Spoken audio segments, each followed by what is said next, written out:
Merci, frère Mann. Je vois que vous avez amené un frère. Que le Seigneur vous bénisse. Tout est possible. Crois seulement. Prions. Ô Dieu, c'est vraiment ce que notre cœur désire ce soir, de croire seulement. Alors que nous nous sommes rassemblés ce soir dans le tabernacle, pendant que le soleil se couche à l'ouest, nous te prions, Dieu bien-aimé, de nous faire prendre conscience de combien c'est proche, que le soleil est aussi en train de se coucher sur le temps. Celui-ci est presque écoulé. Le jour est sur son déclin. Et nous nous souvenons qu'une fois, au moment où le jour était sur son déclin, 2 voyageurs t'ont prié d'entrer, de rester avec eux. Et alors tu t'es fait connaître à eux en expliquant ta parole et en leur montrant qu'il fallait d'abord que le Christ souffre toutes ces choses.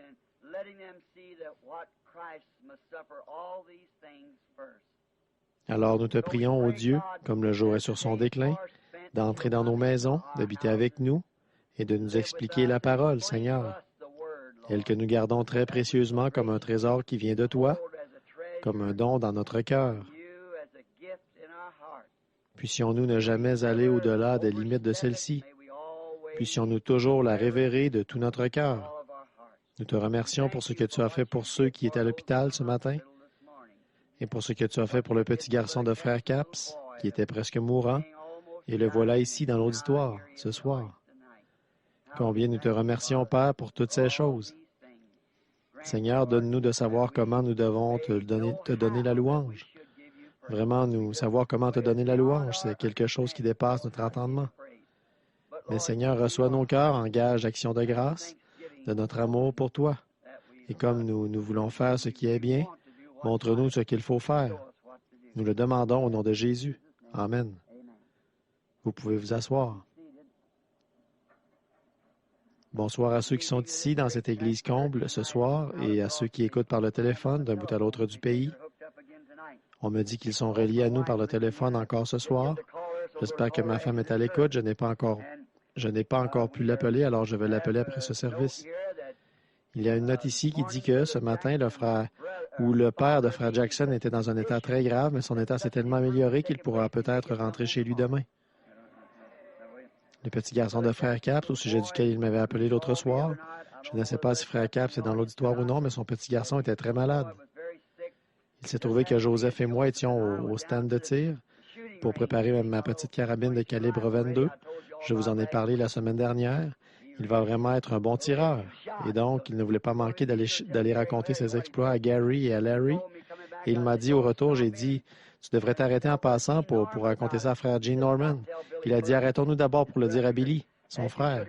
Après lui avoir montré les beaux coups qu'il avait faits, il lui a dit, maintenant, tu as intérêt à me laisser tranquille, voyez. Et juste au moment où nous arrivions là, eh bien, le téléphone a sonné et Billy est entré en courant pour demander. J'ai dit, c'est peut-être un appel pour un malade, là. Nous venions d'arriver, c'était frère Capps. Le petit garçon avait une péritonite et très peu de chances de s'en tirer. Et le Seigneur l'a guéri. L'autre soir, on me disait qu'il ressentait des douleurs. C'est ce que me disait Mme Wood. Nous étions pressés, nous partions. Et j'ai dit, Mme Wood, il est vraiment tard maintenant, il est 22 heures et je doute qu'on me laisse entrer là-bas, à l'hôpital. J'ai dit, je rentre chez moi et je vais simplement refermer la porte. Je suis rentré, j'ai prié, j'apprends que le petit garçon est dans l'auditoire ce soir. Alors, nous en sommes très reconnaissants, nous sommes reconnaissants. Maintenant, nous continuons à nous cramponner. Nous n'avons pas encore eu de nouvelles. Si frère Léo Mercier et sœur Mercier sont à l'écoute, nous n'avons pas encore eu de nouvelles de votre père. Nous espérons avoir bientôt des nouvelles de son état de santé. Mais je suis presque sûr qu'il s'en tirera. Alors nous nous en remettons au Dieu Tout-Puissant, que Dieu prendra soin de ce cher vieux saint, un vieux ministre de l'Évangile chevronné. Oh, mais il y a tant de choses à faire et si peu de temps pour les faire, que nous devons maintenant concentrer tous nos efforts dans ce que nous pouvons faire pour notre Seigneur. Je suis arrivé un petit peu tôt. Je ne me sentais pas en pleine forme. J'étais fatigué, vraiment très fatigué. Et je me suis allongé cet après-midi. Je n'ai même pas encore pris mon repas de midi. Alors, je suis rentré, je suis simplement resté allongé tout l'après-midi. Je ne me sentais pas bien, alors je suis resté allongé. Et puis, je me suis mis à prier. Et je me suis senti mieux. Je me suis levé, je me suis habillé et je suis venu à l'église. Alors, nous mettons notre confiance dans le Seigneur Jésus maintenant qu'il bénira nos efforts à tous ce soir, alors que, d'un bout à l'autre du pays, nous essayons de nous joindre à cette partie du corps de Christ, puisque j'ai reçu de lui le droit de nourrir ses brebis. Et c'est vraiment de mon mieux que je veux le faire en donnant aux brebis la nourriture dont je sais qu'elle leur convient. J'attends avec impatience l'heure où nous pourrons tous nous rassembler quelque part pour prêcher sur les 7 fléaux, sur les 7 coupes et sur les trompettes, et ainsi de suite.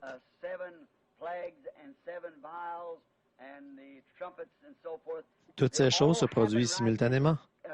C'est pour ça qu'il nous faudra environ une semaine, une dizaine de jours ou plus pour voir tout ça, en une seule série de réunions si possible. Je pense que cela suffira amplement. Bon, beaucoup d'entre vous voyagent sur de grandes distances. En regardant par ici, j'ai remarqué il y a quelques instants les gens de Tucson. Madame Sothman, je vois que frère Fred est bien arrivé. Je l'ai vu dans l'auditoire ce matin. Et je crois que c'est frère Don Ruddle qui est près de lui là-bas. Au fond, ce soir, je suis content de voir frère Don ici. Et Junior, est-ce que Junior est ici ou s'il est dans son église? Je pense qu'ils sont reliés à nous par le téléphone dans leur église ce soir. Alors, vous tous, les frères, nous sommes très heureux de vous avoir parmi nous ce soir. Et nous avons cette confiance dans le Seigneur qu'un jour, lorsque le jour de cette vie se terminera, que la petite lueur de notre vie mortelle commencera à baisser et qu'elle s'éteindra, nous ne craindrons aucun mal, car pour traverser Je viens de recevoir des nouvelles pour vous qui êtes en Arizona, à Prescott. Frère Coggins a pu quitter l'hôpital. Alors nous en sommes très reconnaissants. Bon, c'est très bien. Alors nous en sommes très reconnaissants. Sœur Mercier, votre papa va mieux maintenant. J'ai senti après notre prière qu'il irait bien. Donc ils sont peut-être à l'écoute. J'espère qu'ils le sont. Je pense qu'ils le sont. Alors nous sommes très reconnaissants de ça, de ce que notre frère se porte bien maintenant et que tout ira bien. Donc nous remercions le Seigneur pour toutes ces choses. J'ai reçu une requête hier soir d'un cher frère. Il se peut qu'il ne soit pas parmi nous aujourd'hui, je pense. Un frère du Kentucky qui m'a appelé au sujet de sa fille. C'est une famille charmante. Sa fille va subir une opération. Une jeune mère atteinte d'un cancer au dos. Alors, nous prions que Dieu délivre cette jeune femme. Je crois qu'il le fera, si seulement nous... L'Assemblée, tous ensemble, unissons-nous et prions pour ces gens, tous ensemble. C'est ce que nous devons faire alors que nous faisons bloc ensemble. Alors que les jours se rapprochent de plus en plus et que le sentier devient de plus en plus étroit, nous voulons nous rapprocher de plus en plus les uns des autres. Oh, nous ne devons faire qu'un seul corps. Nous devons avancer ensemble en oubliant les péchés les uns des autres et nos divergences, en nous serrant les coudes de plus en plus et toujours plus alors que nous voyons s'approcher ce jour. Nous rassemblant tous d'un même accord et d'un même cœur. Et si un frère ou une sœur s'écarte du chemin d'une façon ou d'une autre, ne faites rien d'autre que prier pour cette personne et avec amour, veillez toujours les uns sur les autres. Ne laissez jamais l'un de vous s'égarer. Restez ensemble. Et si vous le pouvez, ajoutez-en toujours plus constamment. Frère Neville, j'ai reçu ta requête au sujet de Frère Wright, Frère George Wright, qui est ici. Nous sommes contents que Frère Wright et Sœur Wright ici. La petite Edith, un jour que nous reviendrons, nous voulons faire un petit service commémoratif ici. Je ne suis pas revenu à temps pour voir Edith et au moment où elle est partie. Mais Sœur Wright, vous vous souvenez du songe qu'elle avait eu il y a environ 2 ans? Et c'est à ce moment-là que je vous l'avais annoncé, que je vous avais dit, c'est que la petite Edith ne restera plus très longtemps avec nous, parce que le Seigneur avait déjà déclaré qu'elle allait partir par ce songe qu'elle avait eu. Et j'en avais reçu l'interprétation, c'est qu'elle allait rencontrer Dieu. Environ 2 ans plus tard, elle est allée rencontrer Dieu. Maintenant, elle attend que son papa et sa maman franchissent la ligne qui sépare la vie mortelle de l'immortalité. Que Dieu vous bénisse. Je vais vraiment tâcher de vous voir tout de suite, si possible. Alors, que Dieu soit avec vous, Shelby, et tout le monde. J'ai cru voir Shelby ce matin, je n'en étais pas sûr. On ne voit pas très bien d'ici. Le plafond est bas comme ceci, ce qui projette une lumière comme ça. On voit comme des taches, mais on ne distingue pas très bien les gens. Maintenant, abordons tout de suite le message. C'est un message pour lequel je veux lire Nombre 19, 9 et Éphésiens 5, 26. Et pour ceux d'entre vous qui ont l'habitude d'inscrire les références du sujet et tout, eh bien, vous pouvez les noter. Maintenant, souvenez-vous, si on enregistre ceci, je ne sais pas, Je ne vois personne. Si, je vois quelqu'un. Je vois frère Terry dans le local d'enregistrement. Alors, si on enregistre ceci, je dis à tout ministre, n'importe où, n'importe quand, ceci n'est pas adressé dans le but de manquer d'égard envers vos enseignements. Ceci n'est même pas adressé à vos brebis. Ce message, comme tous les autres messages que j'apporte, s'adresse à mon assemblée. Il n'est pas destiné à votre assemblée, à moins qu'il veuille le recevoir. Mais il s'adresse à ces gens ici. Les gens achètent ces bandes. Les gens partout dans le monde les achètent et les passent. Il arrive souvent qu'ils m'écrivent et s'ils sont membres d'une église, je leur réponds toujours comme ceci, « Voyez votre pasteur. » Maintenant, pasteur, je veux que vous le sachiez. C'est uniquement à mon assemblée que je dis ces choses. Et j'ai le droit de le faire parce que j'ai été placé par le Saint-Esprit pour veiller sur ces brebis. Et malheur à moi si je ne leur dis pas ce que je pense être la vérité et de la façon dont je pense qu'elle vient. Mais ce n'est pas destiné au monde ni aux autres églises. Vous faites ce que Dieu vous dit de faire. Je ne peux pas répondre pour vous et vous ne pouvez pas répondre pour moi. Mais nous devons, chacun de nous, répondre de notre ministère devant Dieu. Par conséquent, si j'ai à répondre de mon ministère, je dois prêcher cela tel que je le vois et tel que cela m'a été révélé. Donc, que chacun soit bien au clair là-dessus. Maintenant, dans Nombre 19.9, nous voulons lire ce texte, ou plutôt ce passage de l'Écriture. Et un homme pur ramassera la cendre de la génisse et la déposera hors du camp, en un lieu pur, et elle sera gardée pour l'assemblée. Maintenant, observez, pour l'assemblée des fils d'Israël, comme eau de séparation, c'est une purification pour le péché.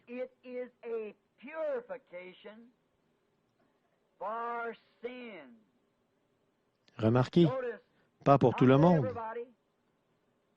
Pour l'assemblée des fils d'Israël,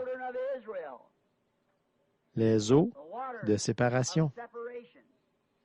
Maintenant, dans Éphésiens, au chapitre 5, à partir du verset 22. Femmes, que chacune soit soumise à son mari, comme au Seigneur. Car le mari est le chef de la femme, comme Christ est le chef de l'Église, qui est son corps, et dont il est le Sauveur. Or, de même que l'Église en est soumise à Christ, les femmes aussi doivent l'être à leur mari en toutes choses. Mari, que chacun aime sa femme, comme Christ a aimé l'Église et s'est livré lui-même pour elle. Or maintenant, voici ce que je veux dire, afin de la sanctifier, en la purifiant et en la lavant par l'eau de la parole. Maintenant, le petit sujet de ce soir, si je me permets de l'appeler un sujet, et j'espère que les gens qui sont ici, de même que ceux qui sont reliés à nous par le téléphone, ne prendront pas ceci en mauvaise part et ne trouveront pas que c'est dit d'une manière sacrilège. Bien que de prendre un sujet comme celui-ci, ça pourrait bien avoir l'air sacrilège. Le sujet que je vais exploiter ce soir, c'est le filtre d'un homme qui réfléchit. Ça semble très radical comme sujet. De voir un ministre comme moi, qui est si fermement opposé au tabac, prendre un sujet comme celui-là, le filtre d'un homme qui réfléchit. C'est quelque chose qui est arrivé l'autre matin, quand je suis allé à la chasse aux écureuils. Vous qui êtes à la radio, à l'écoute là-bas ou qui écoutez par le téléphone, si vous aviez vu l'expression sur le visage de cette assemblée, quand j'ai annoncé mon sujet, ça vous aurait fait rire un bon coup. Le filtre d'un homme qui réfléchit. Eh bien, tout ça est arrivé à l'endroit où les anges du Seigneur m'étaient apparus un matin et où les écureuils avaient été créés par la parole. Vous vous souvenez tous de la fois où ça s'est produit.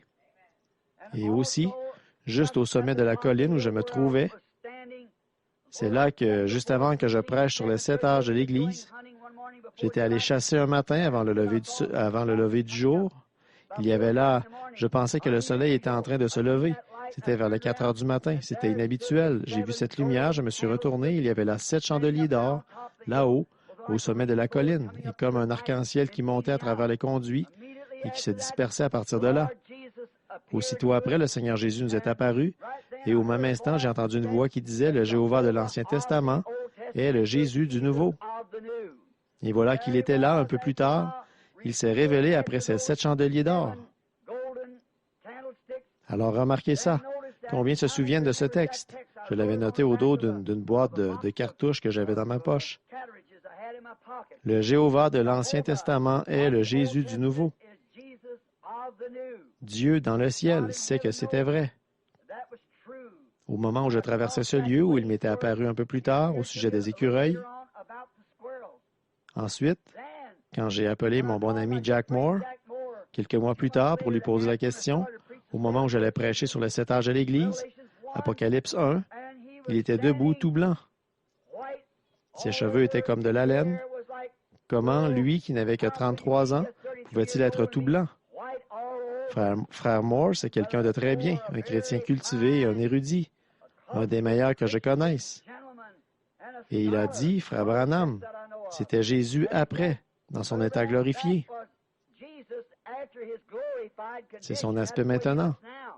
Mais ça ne sonnait pas juste, ça, pour moi. J'ai continué à prier jusqu'à ce qu'un jour, avant de commencer les 7 âges de l'Église, je ne pouvais toujours pas comprendre correctement ce premier chapitre. Comment un homme de 33 ans qui était ressuscité dans le même corps, de sorte que les apôtres l'avaient reconnu, avait su que c'était lui? Comment pourrait-il être d'un âge très avancé, peut-être 80 ou 90 ans, son visage couvert de laine blanche et sa barbe blanche comme la neige? J'avais lu dans le livre de Daniel qu'il s'était avancé vers l'ancien des jours dont les cheveux étaient blancs comme de la laine. Puis j'ai vu cet ancien des jours. C'était lui, cet ancien des jours, le même hier, aujourd'hui et éternellement. Voyez-vous, alors c'était un symbole. Pourquoi la laine blanche? Ensuite, le Saint-Esprit me parlait, semble-t-il, au sujet d'une gravure que j'avais vue, à un moment donné, d'un juge d'autrefois. Alors j'ai consulté l'histoire, je m'en suis référé à l'histoire de la Bible, et tout, pour voir ce qu'il en était. Et les juges d'autrefois, par exemple, le souverain sacrificateur en Israël, il devait avoir les cheveux et la barbe comme de la laine, gris-blanc, parce que ce blanc signifiait qu'il était l'autorité suprême des juges en Israël. Et même aujourd'hui, si on remonte de quelques centaines d'années, peut-être de 200 ans ou même moins, tous les juges anglais, qu'ils soient jeunes ou qu'ils soient âgés, quand ils entraient pour juger, ils portaient une perruque blanche. C'était pour montrer qu'il n'y a aucune autre autorité dans ce royaume au-dessus de leurs paroles. Leur parole, c'est l'absolu dans le royaume. Ce qu'ils disent, il n'y a rien à y ajouter. Et donc, là, j'ai vu ça. Il était là, un homme jeune, mais qui portait cette perruque blanche. Il était l'autorité suprême et entière. Il était la parole. Et il portait la perruque blanche. Puis, plus tard, après que nous avons eu terminé, et la prédication et que nous sommes allés à l'ouest, c'est là que les anges du Seigneur sont apparus là-bas en vue des 7 sceaux. Ils se sont élevés dans les airs, nous en avons la photo, ici et partout dans le pays. Il était là, portant toujours cette perruque de l'autorité suprême. Il est la tête de l'Église. Il est la tête du corps. Nul n'est semblable à lui, nulle part. Il a fait toutes choses par lui-même. Il a fait toutes choses pour lui-même et rien n'a été fait sans lui. Il a toute autorité dans les cieux et sur la terre et tout lui appartient. Et en lui habite corporellement la plénitude de la divinité. Et la parole était Dieu et elle a été faite chair parmi nous. Et c'est lui qui a révélé tout le secret de la totalité du plan du salut dont tous les prophètes et les sages avaient parlé. C'était lui et lui seul qui portait cette perruque et qui était l'autorité suprême. Donc, l'autre matin, je m'étais arrêté sur le sommet de la colline. Il me semblait que des écureuils avaient passé par là. J'allais m'asseoir. Il n'y avait que quelques instants que je me trouvais là quand les buissons ont craqué près de moi. C'était un grand gaillard armé d'une espèce de gros mousquet à 2 canons qui venait à travers les buissons. Il m'a fait une peur bleue. Je me suis vite baissé. J'avais peur de bouger et peur qu'il me tire dessus. Les buissons bougeaient, alors je suis resté immobile. Un écureuil s'est mis à graver la colline et cet homme a déchargé son arme sur lui, les 2 canons. Et alors, il l'a manqué, alors l'écureuil a descendu la colline. Je me suis dit, maintenant, je vais filer pendant qu'il y a tout ce bruit qui résonne. Son fusil est déchargé. Je me suis mis à descendre la colline et l'homme a tiré juste devant moi. Alors j'ai fait demi-tour et pris cette direction. Je me suis dirigé par là pour descendre d'un autre côté. On a tiré des coups de feu. De carabine 22, les balles sifflaient au-dessus de moi. Je me suis dit, eh bien, me voilà dans un endroit peu hospitalier. Alors j'ai changé de direction. Je suis descendu vers la rivière. Je me suis dit, je vais descendre par là, me cacher jusqu'à ce qu'ils aient fini et que je puisse sortir. Pendant que je descendais, tout à coup, j'ai attiré. Mon attention a été attirée vers quelque chose sur ma droite. Et quand j'ai regardé, il y avait là un paquet de cigarettes vides que l'un d'eux avait jeté par terre pendant toute cette course, quand les écureuils passaient dans les buissons. J'ai ramassé ce paquet de cigarettes et je regardais. Je ne l'ai pas ramassé, non. Je vous demande pardon. Je l'ai regardé. Je ne l'ai pas ramassé parce que d'abord, je n'aime pas l'odeur de ces trucs-là. J'ai regardé ça et il s'agissait d'une certaine compagnie de tabac dont je ne dois pas, je pense, mentionner le nom, mais que vous reconnaîtrez. Et là-dessus, ça disait « Le filtre d'un homme qui réfléchit et le goût d'un homme qui fume ». J'ai regardé cette chose-là et j'ai pensé « Le filtre d'un homme qui réfléchit ». J'ai pensé, eh bien, si cet homme était capable de réfléchir, il ne fumerait pas du tout. Comment est-ce que ça pourrait être le filtre d'un homme qui réfléchit? Un homme qui réfléchit ne fumera pas du tout. Bon. Alors j'ai pensé comme c'est trompeur. Or, ces compagnies de tabac sont censées être américaines. Oh, si nous vivions en accord avec nos principes, nous travaillerions à nous entraider. Si nous avions de la sympathie les uns pour les autres, jusqu'où peut-on pousser l'hypocrisie? La raison pour laquelle je n'ai pas mentionné le nom de cette compagnie, c'est que j'ai des choses désagréables à dire à son sujet. Mais jusqu'où peut-on pousser l'hypocrisie pour faire de l'argent? Un homme qui réfléchit ne fumera pas du tout. Mais de voir que le public américain tombe dans le panneau, il trouve ça formidable. Maintenant, regardez, vous ne pouvez pas demander à n'importe qui, à tous les hommes de science que vous voudrez, vous ne pouvez pas avoir de la fumée sans avoir de goudron. S'il y a un petit peu de fumée qui traverse, il y a là du goudron. Et si vous n'avez pas de fumée, eh bien, vous n'avez pas de goudron. Et vous n'avez rien du tout. Vous ne faites que sucer un bout de bois. Mais tant que vous respirez de la fumée, vous aspirez du cancer, de la nicotine. Si vous aviez été avec moi l'an passé, ou c'était il y a 2 ans, je crois, à l'exposition internationale, au moment où il y avait Yul Brynner et tous les autres qui faisaient là des démonstrations, vous les auriez vus prendre une cigarette, la placer dans quelque chose qui aspirait ça et le renvoyer sur un morceau de marbre. Et le médecin, avec un coton-tige qu'il passait là-dessus, il prenait la nicotine, puis l'étalait sur le dos d'un rat blanc qu'il mettait ensuite dans une cage. Et tous les 7 jours, il le faisait sortir. Et le rat était tellement couvert de cancer qu'il ne pouvait plus marcher. Le produit de la nicotine d'une seule cigarette. Ensuite, il a dit, vous savez, ils disent qu'on peut faire passer ça à travers un filtre. Il a dit, on ne peut pas avoir de filtre. Tout filtre qui enlèverait la nicotine enlèverait du même coup la fumée. Il a dit, parce qu'il faut qu'il y ait de la fumée, il faut qu'il y ait du goudron pour produire la fumée. Et c'est le goudron qui donne le cancer. Ensuite, il a fait passer ça à travers de l'eau. Et il a dit, parfois, on pense qu'on peut filtrer ça. Il a dit, chaque fois, là, peu importe à travers quoi vous l'aspirez, il a dit, les gens disent, je n'avale pas la fumée. Ils la font passer dans leur bouche et la rejettent. Alors, il en a pris, il a passé le coton-tige là-dessus et a mis ça sous quelque chose là et il a montré que c'était toujours du cancer. Qu'est-ce que vous faites? Vous l'avalez, ça descend tout droit par le gosier. Voyez? Et quoi que vous fassiez, c'est toujours la mort, voyez? Et de penser qu'une compagnie trompera un homme à ce point ou cherchera à tromper ses compatriotes, c'est comme un vautour qui se nourrit des siens, de ceux de sa propre espèce. Une affaire qui rapporte de vendre la mort au pays et aux jeunes gens. Ils vont partir pour le front, mourir pour eux, et en retour, ils leur vendent une chose pareille, sous un prétexte fallacieux. Le filtre d'un homme qui réfléchit, mais le goût d'un homme qui fume. Pour avoir le goût, il faut que vous ayez la fumée. Le goût d'un homme qui fume. Mais de voir que les gens tombent dans le panneau. Ils s'en procurent. Or, c'est fait dans le seul but de vous tromper davantage. Voyez-vous, c'est du diable. Votre vie pour eux, ça ne compte pas. Ils n'ont aucune sympathie pour vous. Ils vous vendent ces choses-là rien que pour vous regarder mourir du moment que ça leur rapporte. C'est comme la politique et la guerre. Je ne suis pas pour la guerre. Je ne crois pas qu'en aucun temps nous aurions dû avoir la guerre. Je crois que dans le grand royaume que Dieu va établir, cette grande civilisation qui sera établie sous son entière autorité, il n'y aura plus jamais de guerre. Une nation ne brandira plus la lance contre une autre. Elles seront toutes en paix, dans une paix éternelle. Donc, ce genre de civilisation amène la guerre. Et plus nous nous civilisons, sous l'effet de cela, plus nous avons de guerre. Chacune cherche à se civiliser plus que l'autre, et celle qui est la plus civilisée fait plus de guerre, voyez? Et regardez ce qui arrive sous l'effet de cette civilisation. Une personne peut se permettre de diffuser une affaire pareille. Et tout ce que ça fait, c'est de vous tromper pour vous faire acheter plus de cigarettes. En effet, si un homme fume des cigarettes, et je crois que c'est du diable, et qu'il y a là un démon de la nicotine dans un homme ou dans une femme, et si une seule cigarette satisfait ce démon de la nicotine, de sorte qu'avec une seule cigarette, il va vous laisser tranquille et cesser de vous obséder. Et qu'ensuite vous prenez un filtre qui ne laisse passer qu'un tiers de la fumée, alors ou qu'un tiers de la nicotine, alors il faudra 3 cigarettes au lieu d'une. Vous en fumerez 3 au lieu d'une. Voyez-vous, c'est seulement une combine, une tromperie, une combine pour essayer de vendre des cigarettes.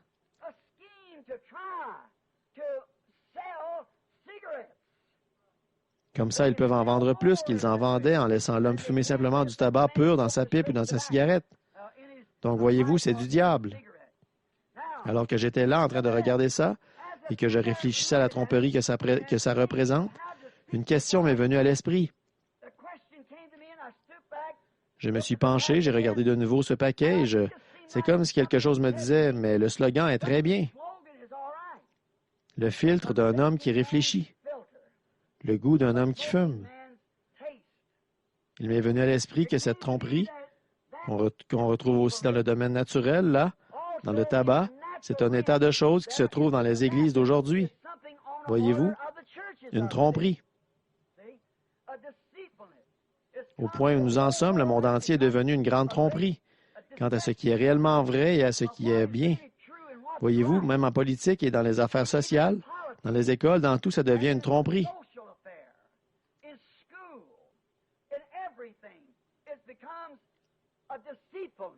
L'autre jour, un jeune homme me racontait qu'il se trouvait dans un campement de l'armée et qu'un jeune soldat avait été écrasé par un tank. Ses poumons, son estomac ou autre avaient été perforés. Et ils se sont rendus à l'hôpital. Il y avait là 3 ou 4 médecins dans la file. Tout le monde faisait la queue. 2 ou 3 soldats soutenaient leurs camarades qui arrivaient à peine à respirer. Chaque fois qu'il respirait, alors la côte s'enfonçait dans ses poumons et il faisait une hémorragie interne. Et ils ont laissé ce jeune homme faire la queue. Il était tout au bout de la file et ils ont fait passer les autres alors que certains de ces gars-là n'avaient qu'un mal d'oreille ou quelque chose comme ça. Au moment où son tour allait venir, un colonel est arrivé avec un petit enfant qui avait une éruption. Son petit garçon ou sa petite fille avait une éruption sur la main. Ils ont arrêté la file pour faire passer l'enfant du colonel, alors que ce jeune homme qui avait une perforation était en train de mourir. Voilà.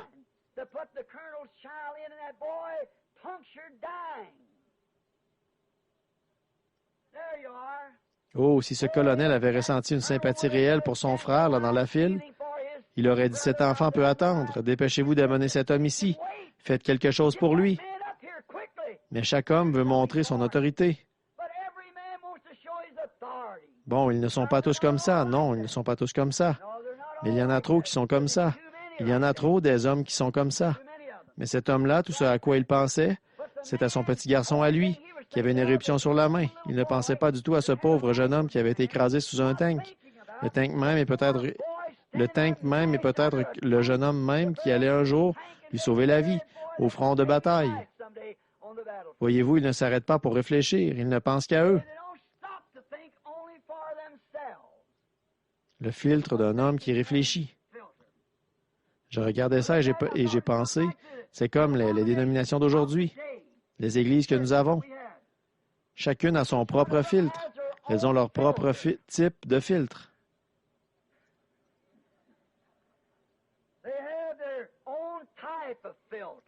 Elles laissent entrer seulement ce qu'elles veulent bien laisser entrer et ne laissent pas entrer ce qu'elles ne veulent pas.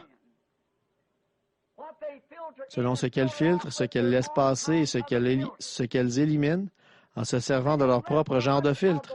Elles laissent entrer une certaine quantité de ce qui est du monde pour satisfaire les incroyants qui sont là.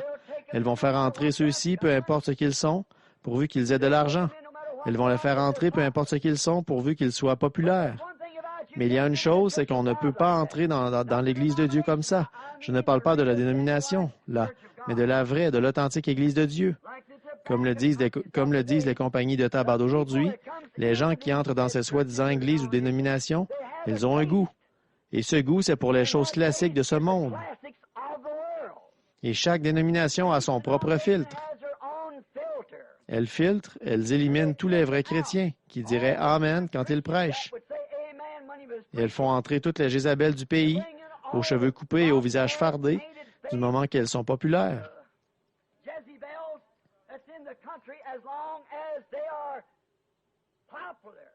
Une telle vient à notre, une vedette de cinéma, une personne importante.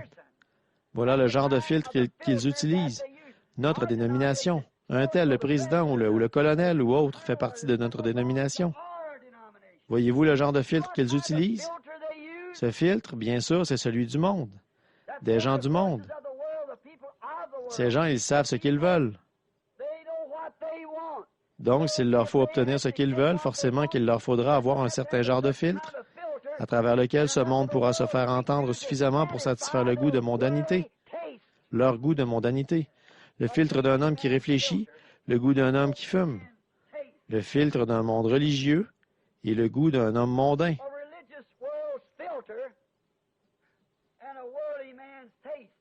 Ils tiennent à être religieux. Ils se disent qu'il faut qu'ils soient religieux parce qu'ils ont une âme. Quand nous sommes venus habiter dans ce pays, on y a trouvé l'Indien qui adorait des soleils et tout, parce que pourquoi? C'est un être humain. Nous pénétrons profondément dans les jungles de l'Afrique et nous y trouvons les indigènes qui adorent quelque chose. Pourquoi? Ce sont des êtres humains et ils y tiennent. Il faut qu'ils adorent. Donc l'être humain, quelle que soit sa déchéance, il sait quand même qu'il y a quelque chose quelque part. Mais il a un goût tellement marqué pour ce qui est du monde qu'il ne peut pas prendre le filtre qu'il faut. Il lui faut un filtre de sa propre fabrication. Chacun fabrique son propre genre de filtre. Chaque compagnie de cigarettes vante le sien, ce qu'eux, ils peuvent produire. Un vrai filtre. Voici le meilleur filtre. Tout est au bout. Et ainsi de suite. Ils disent le goût vient. Quelque chose comme ça, du bout. Oh, miséricorde, du bout? Oui, mais qu'est-ce qu'il y a à l'autre bout? Ce n'est sûrement pas un homme qui réfléchit ou une femme qui réfléchit, mais c'est ce qu'ils disent. Et ils trompent les gens, tout simplement.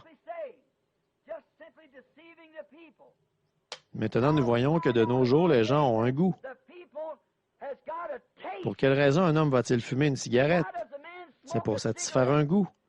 Pour quelle raison la femme va-t-elle fumer une cigarette? Pour satisfaire un goût.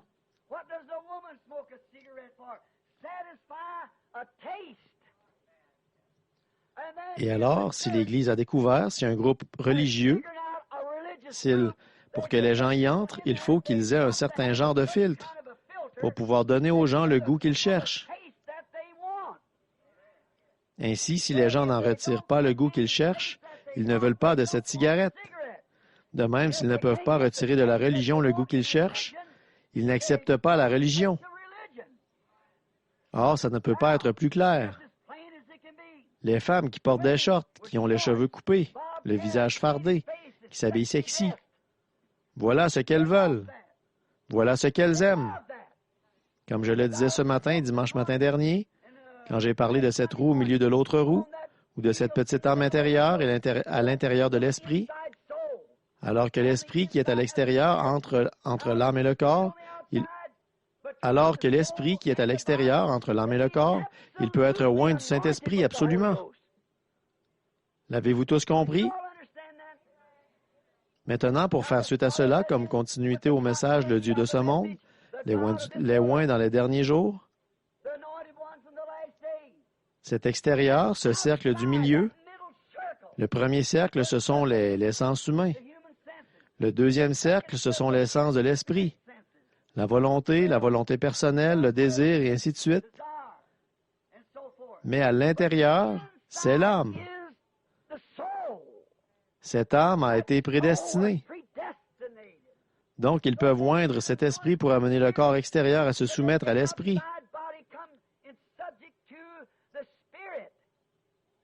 Mais l'âme qui pêche, cette âme-là mourra. L'âme qui rejette par incrédulité la parole de Dieu dont elle est une partie, cette âme sera éternellement, l'a toujours été. Je crois qu'il y a une mort éternelle, comme je crois qu'il y a un ciel éternel, mais pas un enfer éternel. Il n'existe pas d'enfer éternel. Il y a une mort éternelle pour les gens qui sont... Beaucoup de ces gens qui sont religieux dans le monde d'aujourd'hui, ont toujours été morts.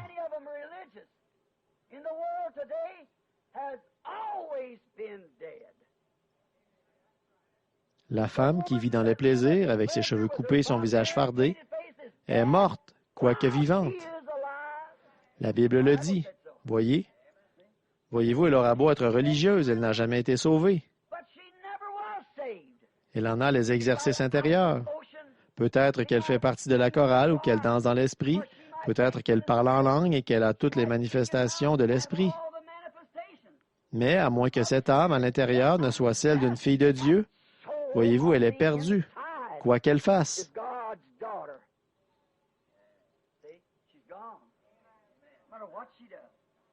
Israël en avait tous les dehors, spirituellement. Ils étaient tous remplis de la bonté de Dieu et ils révéraient Dieu et tout, mais ça n'a pas marché. Ce qui est à l'intérieur d'eux ne pouvait pas reconnaître la parole elle-même. Mais une fois que vous êtes né de l'Esprit de Dieu, alors vous êtes un fils de Dieu. Vous avez toujours été un fils de Dieu et vous serez toujours un fils de Dieu.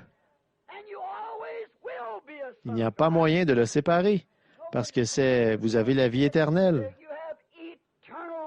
Et ce qui est éternel n'a jamais eu de commencement et n'aura jamais de fin non plus.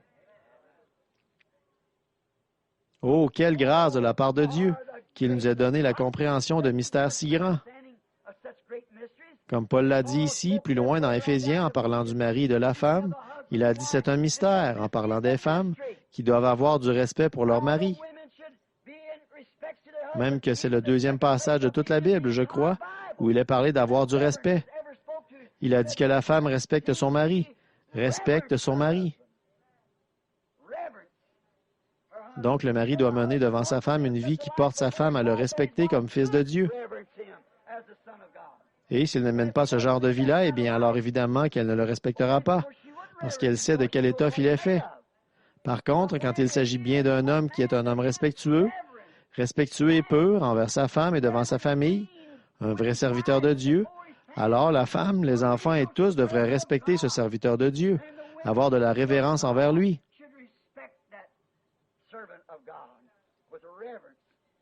Remarquez, maintenant, les femmes, elles veulent avoir les cheveux coupés. Elles veulent porter des shorts, du fard, du maquillage. Ces petits bikinis et ces choses qu'elles portent de nos jours, c'est ce qu'elles veulent faire. Et pourtant, elles tiennent à aller à l'Église. Voyez-vous cette onction? Elle est sur l'esprit, mais pas sur l'âme. Voyez? 10 ans, elle veut être chrétienne, tout en faisant ces choses-là, et le pasteur dit que c'est en règle.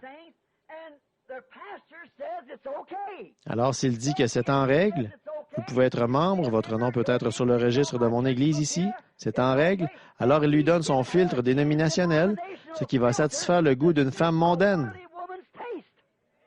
Elle aime le monde, elle en aime le goût, alors il a un filtre pour elle.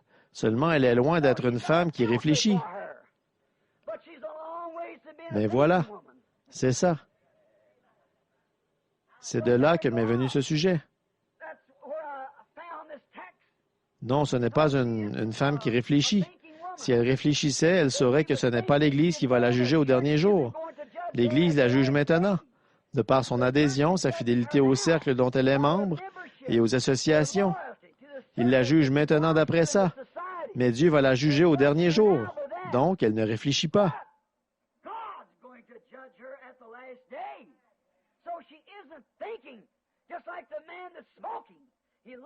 C'est comme l'homme qui fume. Il aime tellement la cigarette que sa capacité de réfléchir s'est engourdie par la nicotine. Et les désirs de la femme ont engourdi sa capacité de réfléchir, au point qu'elle fera ces choses qui sont mauvaises aux yeux de l'Éternel. Parce qu'elle veut les faire. C'est ce qui satisfait le goût d'une femme mondaine. Donc, elle prend le filtre d'une église mondaine, elle passe à travers celui-là sans problème. Il n'y a rien qui gêne. Ça montre...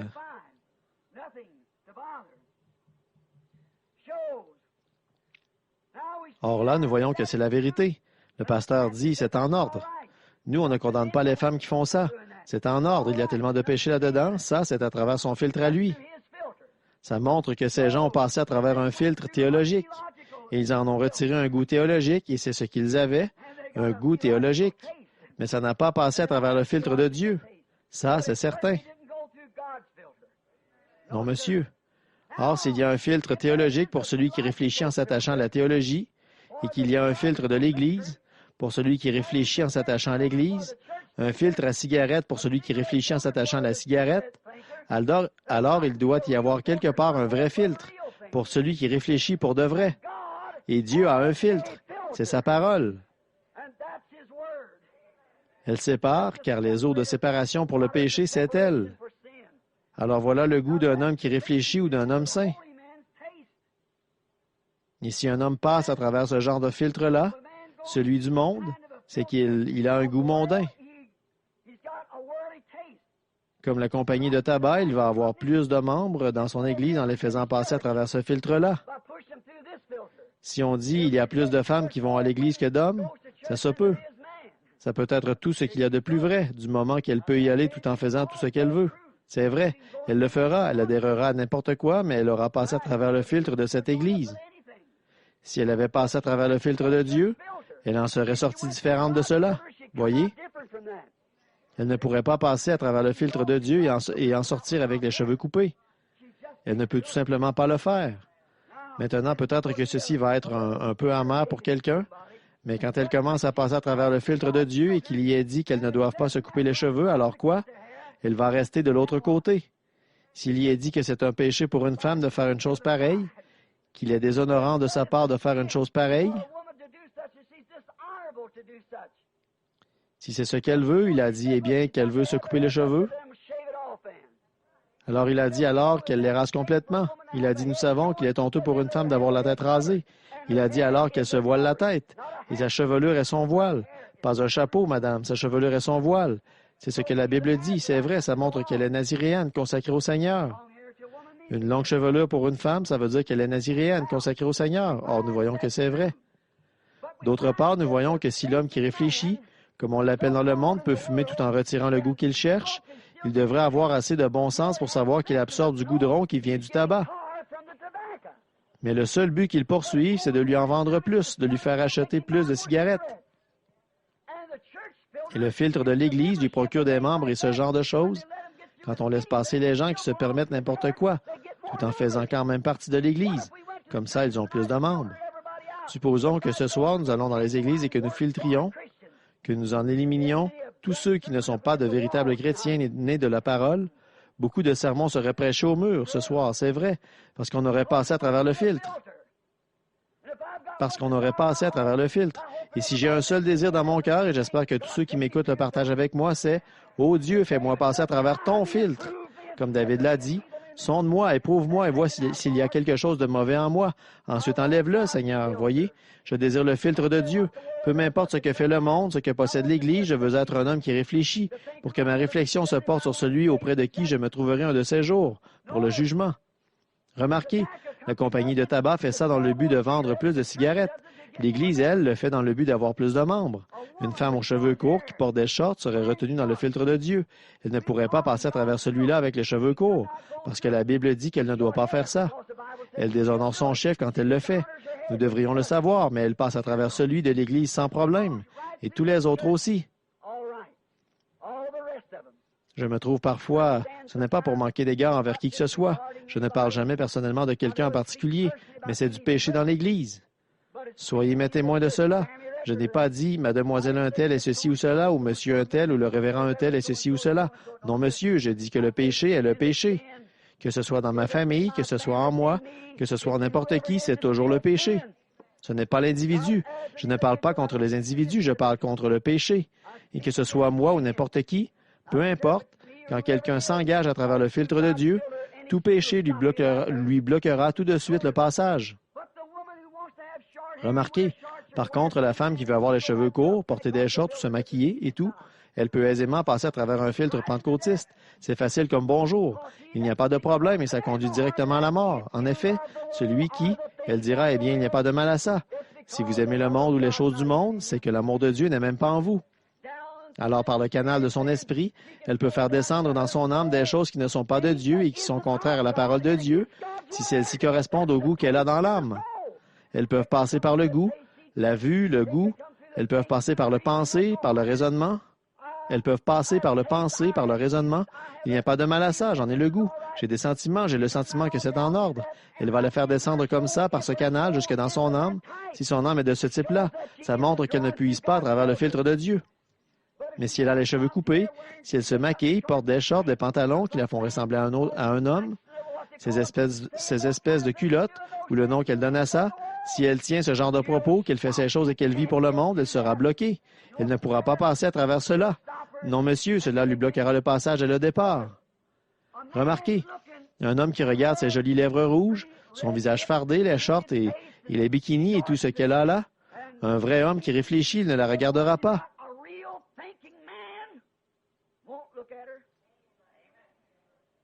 Bon, un homme qui est un membre d'Église, lui, il va la regarder, l'admirer. Mais peu importe l'aspect qu'elle offre à l'œil, un homme qui réfléchit détournera la tête. Pourquoi? Il a passé à travers le filtre de Dieu et il sait que de la regarder, c'est commettre un adultère dans son cœur. Il ne la trouve pas jolie. Quelqu'un dira, quelle jolie fille. Pas à ses yeux, pas du tout. Aux yeux d'un homme qui réfléchit, elle est une misérable Jézabel, une loque, dégoûtante à voir.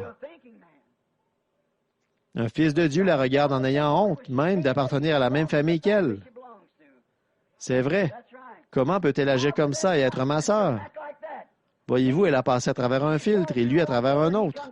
Il ne la trouvera pas jolie. Pas du tout. Aux yeux d'un véritable homme de Dieu, la beauté, ce n'est pas ça. Souvenez-vous, à un moment donné, avant que le sang de Jésus-Christ devienne le filtre, comme nous le verrons dans quelques minutes, les fils de Dieu virent que les filles des hommes étaient belles et ils en prirent pour femmes. Dieu n'a jamais pardonné ça. C'est arrivé de nouveau pendant la marche d'Israël et Dieu ne le leur a jamais pardonné. Tous, ils ont péri. Le filtre d'un homme qui réfléchit.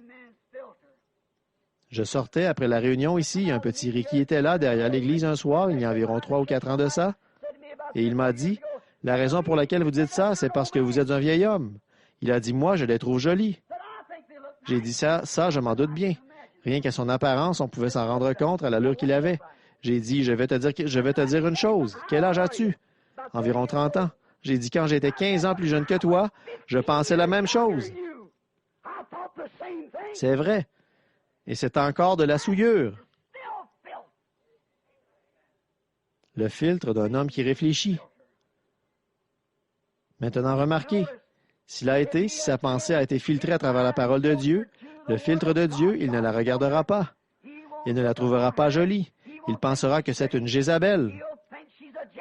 Il pensera que derrière ses lèvres rouges se trouvent des crochets à venin qui s'enfonceraient en lui.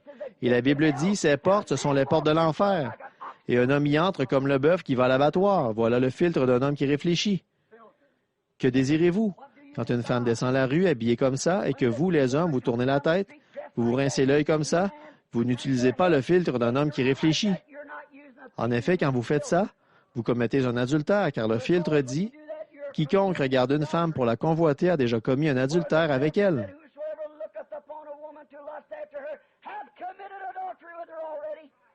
Homme qui réfléchit, détourne la tête. Éloigne-toi d'elle. Elle n'est pas jolie. Elle est un serpent. C'est vrai, elle se tortille comme un serpent, elle agit comme un serpent. Elle mord comme un serpent. Évite-la. Oh oui, la parole de Dieu est le filtre d'un homme qui réfléchit. N'importe qui sait ça. Voilà à travers quoi votre âme est filtrée. La parole de Dieu. Et c'est ce qui produit, quand vous passez à travers Dieu, quand un homme qui réfléchit passe à travers le filtre de Dieu, ça produit en lui le goût d'un homme saint. C'est vrai. Quand vous passez à travers le filtre de Dieu, alors votre goût est celui d'un homme saint. Ça produit le goût d'un homme juste. Le slogan, certainement, il est très bien.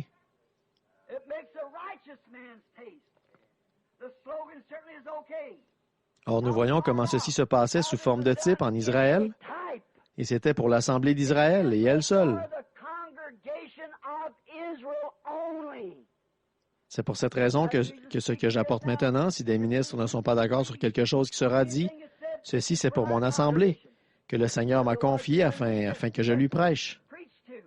Remarquez, dans Exode 19, j'aimerais que vous le lisiez quand vous serez rentrés chez vous, quand vous aurez plus de temps. Remarquez, quand Israël avait commis un péché, d'abord, il choisissait une vache rousse qui n'avait jamais porté le joug, ce qui veut dire qu'elle n'avait jamais été attelée à quoi que ce soit. Et il fallait qu'elle soit rousse. La couleur rouge est une couleur d'expiation. Vous savez, la science sait que si vous prenez du rouge et que vous regardez du rouge à travers le rouge, c'est blanc.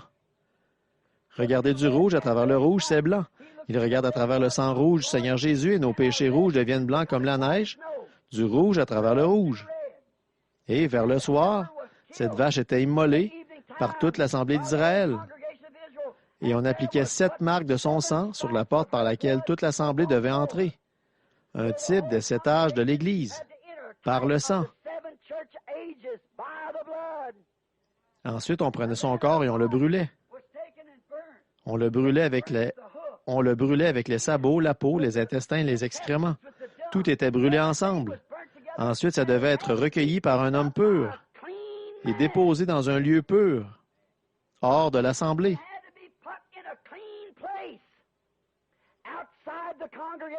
Par conséquent, si seulement Israël pouvait voir ce type.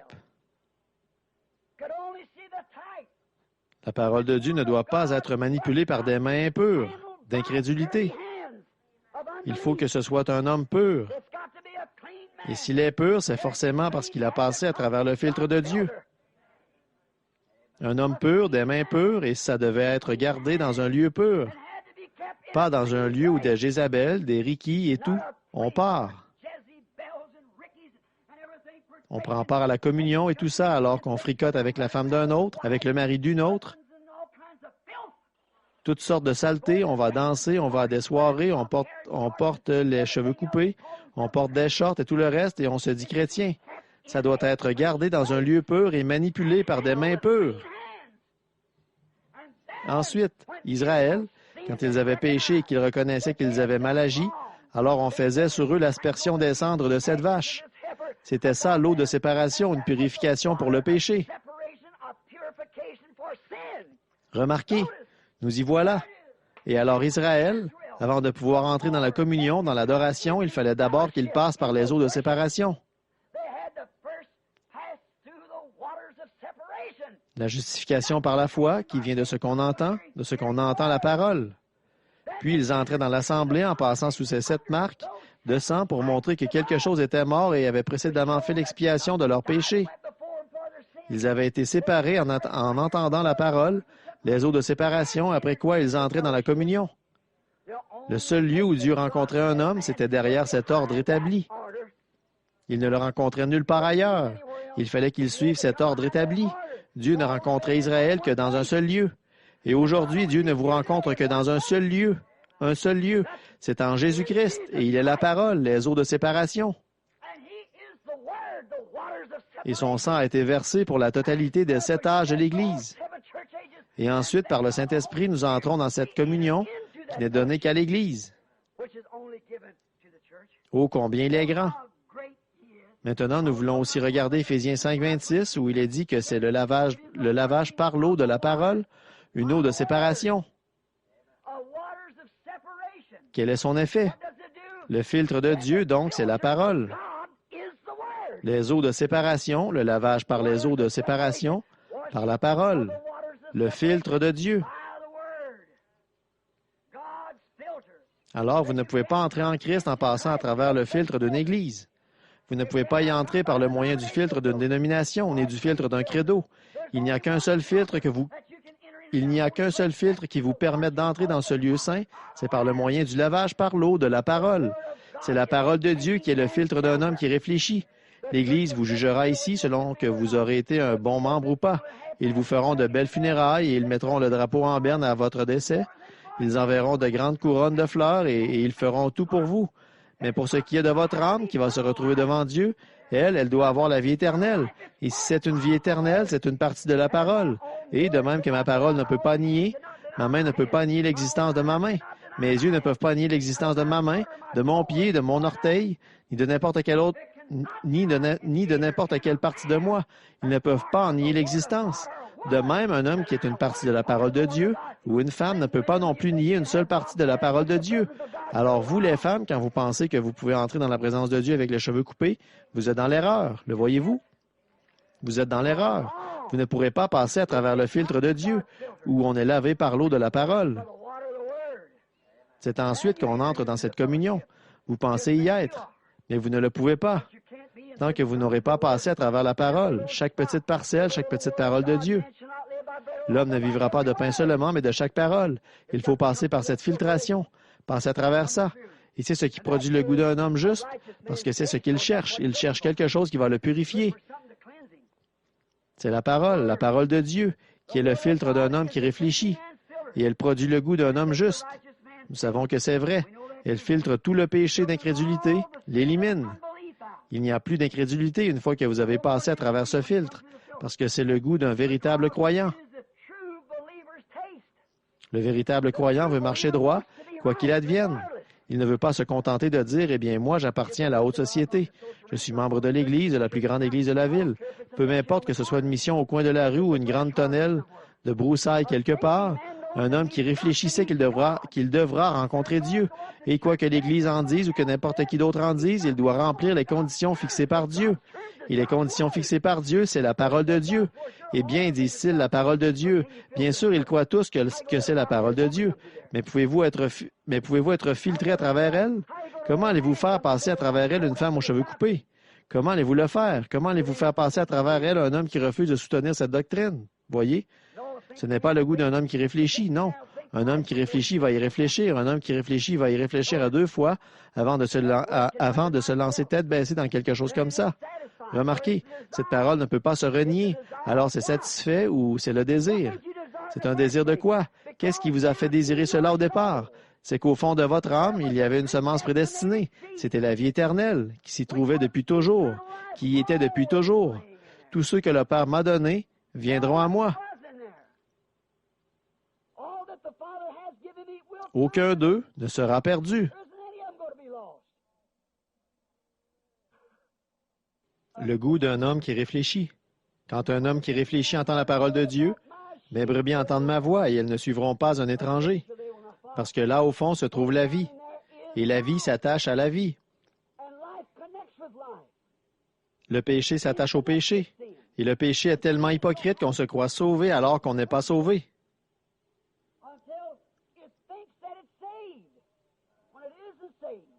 C'est le summum de l'hypocrisie. Les membres d'Église veulent le filtre d'une dénomination pour qu'ils puissent avoir ce qu'eux, ils désirent, tout en étant considérés comme des gens religieux. On les entend dire « Oh, il est très religieux ». Un jour, j'étais en Afrique et ils parlaient de ça. Des jeunes parlaient de ces chansons de rock'n'roll qu'Elvis Presley et les autres chantent. Pat Boone et le reste, Ricky Nelson et tous les autres. J'ai dit « C'est une bande de renégats ». Une jeune fille a dit « Mais il est très religieux ». J'ai dit « Judas l'était aussi ». J'ai dit « Judas n'a reçu que 30 pièces d'argent. Elvis Presley, lui, a reçu plusieurs millions de dollars. Voyez, ils ont tous les deux vendu leurs droits d'aînesse. Voyez, j'ai dit « Ils ne sont que jamais personne n'a causé à cette nation un aussi grand déshonneur qu'eux. » Mais c'est aussi trompeur que le filtre de la cigarette. Les dénominations laissent quand même entrer ces membres-là. Il devrait y avoir une loi qui leur interdise de chanter des chants religieux. C'est contraire. Ce devrait être contraire à la loi pour eux de faire ça. Mais tout n'est devenu qu'un grand amoncellement d'hypocrisie et c'est là qu'ils en sont aujourd'hui. Le véritable filtre pour l'âme déclare, si vous aimez le monde ou les choses du monde, l'amour de Dieu n'est même pas en vous. Voyez-vous, vous ne pouvez pas dire que le rock'n'roll est du monde ou est de Dieu. Le rock'n'roll est du monde. Toutes ces danses-là et ces choses filtrées, dégoûtantes et obscènes plutôt, sont du monde. Ce sont toutes des choses du monde. Vous ne pouvez pas dire que pour une femme, d'avoir les cheveux coupés, c'est de Dieu. La Bible dit que non. Donc, c'est de la souillure du monde. Et si vous aimez ne serait-ce qu'une parcelle de ce monde, l'amour de Dieu n'est même pas en vous. Voyez? Qu'est-ce? Eh bien, qu'est-ce qui puise ces choses? C'est quelque chose qui se trouve à l'intérieur qui les puise. C'est l'âme qui puise, qui vous alimente. De l'extérieur, cela passe dans l'esprit pour entrer dans l'âme. Et si l'âme aime le monde, elle est morte. Peu m'importe l'onction qui est ici à l'extérieur et la droiture ici à l'extérieur, à l'intérieur ici, elle est morte. Car celui qui aime le monde ou les choses du monde, l'amour de Dieu n'est même pas en lui. Peu importe combien il est religieux. Le véritable filtre, ainsi, il va éliminer toutes ces choses et ne laisser passer que la vérité de Dieu, la parole, dans l'âme vraie, véritable. Ils sont comme Ésaü. Au dehors, c'était un type bien. Ésaü était religieux extérieurement. Et du point de vue de la religion, il était, semble-t-il, plus religieux que Jacob.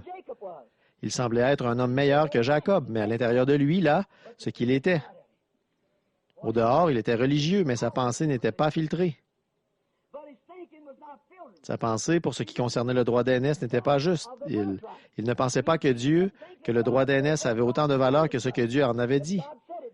Il était là, disant, j'ai faim. Qu'est-ce que ça peut bien changer, ce vieux droit d'aînesse? Tu peux l'avoir si tu le veux. Oh là là, voyez, je vais à l'église, je suis aussi bon que vous. Ma dénomination est aussi, voyons, c'est une des plus grandes du monde. Ma mère en faisait partie, mon père en faisait partie. Il y a tout ceci, cela et autre chose. Mon pasteur a fait des études. Il a telle et telle chose. Avec ça, il est encore plus éloigné de Dieu. Ce n'est pas ça le filtre d'un homme qui réfléchit. Si ça l'était, comment Pierre aurait-il jamais pu être ce qu'il a été, lui qui ne savait pas signer son nom? Mais il avait le filtre d'un homme qui réfléchit. Remarquez. Oh là là! Ésaü pensait que le droit d'aînesse, ça n'avait pas autant de valeur que ce que Dieu en avait dit. La différence entre la vie et la mort, c'était ça. Et c'est pareil pour Ève et pour Judas, qui ont vendu leur droit d'aînesse pour satisfaire le goût de connaissance de la civilisation.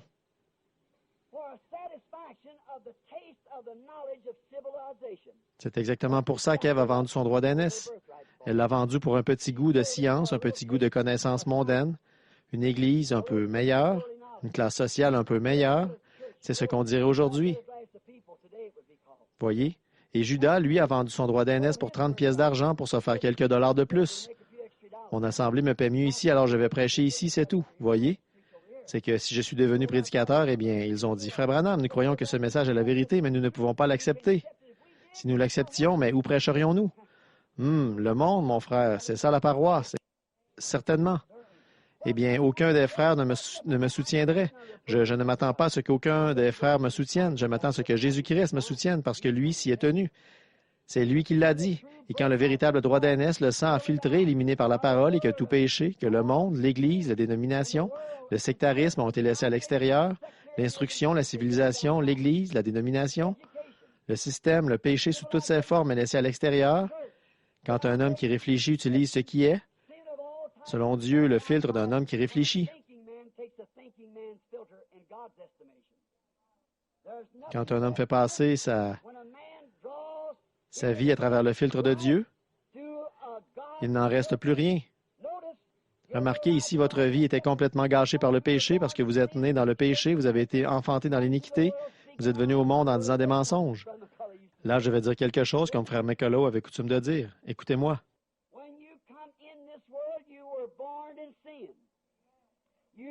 Quand vous êtes venu dans ce monde, vous êtes né dans le péché. Vous y êtes venu sans aucune chance de vous en sortir. Vous êtes né dans le péché, vous avez été enfanté dans l'iniquité, vous êtes venu au monde en disant des mensonges avec dans votre esprit le désir du péché. Vous aimiez le péché parce que vous étiez né dans le péché. Vous n'aviez pas une seule chance. Mais quelque part au fond de vous, voilà, on y arrive. Il y avait quelque chose à l'intérieur qui s'est mis à puiser ces choses. C'est comme si vous saviez, c'était quelque chose qui vous disait qu'il y avait un Dieu quelque part et vous avez lu sa parole. Ensuite, vous avez opté pour l'Église, vous avez opté pour ses idées alors qu'il vous avait été dit qu'il en était autrement. À ce moment-là, vous n'avez pas du tout utilisé le filtre d'un homme qui réfléchit. Mais quand vous utilisez le filtre de Dieu, qui est le filtre d'un homme qui réfléchit, en effet, tous les autres filtres passeront, mais le mien ne passera point. Et quand vous prenez le filtre de Dieu et que vous y faites passer votre vie, vos désirs, si vous faites passer vos désirs à travers le filtre de Dieu, le filtre d'un homme qui réfléchit, il ne reste plus que le Saint-Esprit. Maintenant, si vous voulez la preuve du Saint-Esprit, la voilà. Quand votre âme s'aligne en tout point sur la parole de Dieu, ça montre que vous avez fait passer votre vie à travers le filtre d'un homme qui réfléchit, le filtre de Dieu. Remarquez, est-ce bien ça le filtre de Dieu? Il l'a dit que nous étions lavés par l'eau de la parole. Et quand Dieu a donné à Adam et Ève un filtre dans le jardin d'Éden, il a dit, « N'y faites rien passer de ceci. » Mais Satan y a fait un trou en disant « Oh, rien qu'un peu, ça ne fera pas de mal. » Il a suffi d'une seule goutte, qu'une seule passe à travers pour que la mort s'installe dans la race humaine. Il suffit de goûter une seule fois la nicotine et ils sont fichus. Il ne reste plus que le Saint-Esprit. Et alors, ça montre qu'il y avait en vous cette semence prédestinée au fond de vous qui vous donne d'avoir faim de Dieu. Tous ceux que le Père m'a donné de racheter. Ils sont morts avec moi au calvaire. Ils sont ressuscités avec moi à la résurrection. Tous ceux qu'il m'a donnés viendront à moi. Ils seront placés dans le corps à leur position, pieds, bras, nez, bouche, quoi que ce soit. Ils y seront placés. Et ils viendront à moi en leur temps. Oh là là! Voilà la vraie filtration où tout le péché du monde et l'amour du monde sont morts et cette âme ne puise qu'une seule chose. Nous y voilà, souvenez-vous-en, ne l'oubliez pas. Vous tous qui êtes à l'écoute par le téléphone, gardez bien ceci dans votre esprit. Quand un homme qui réfléchit porte sa réflexion sur celui devant qui il paraîtra et sur ce qu'est la parole de Dieu, quand il se met à réfléchir, alors quand il puise à travers cela, il n'y a que le Saint-Esprit qui peut passer.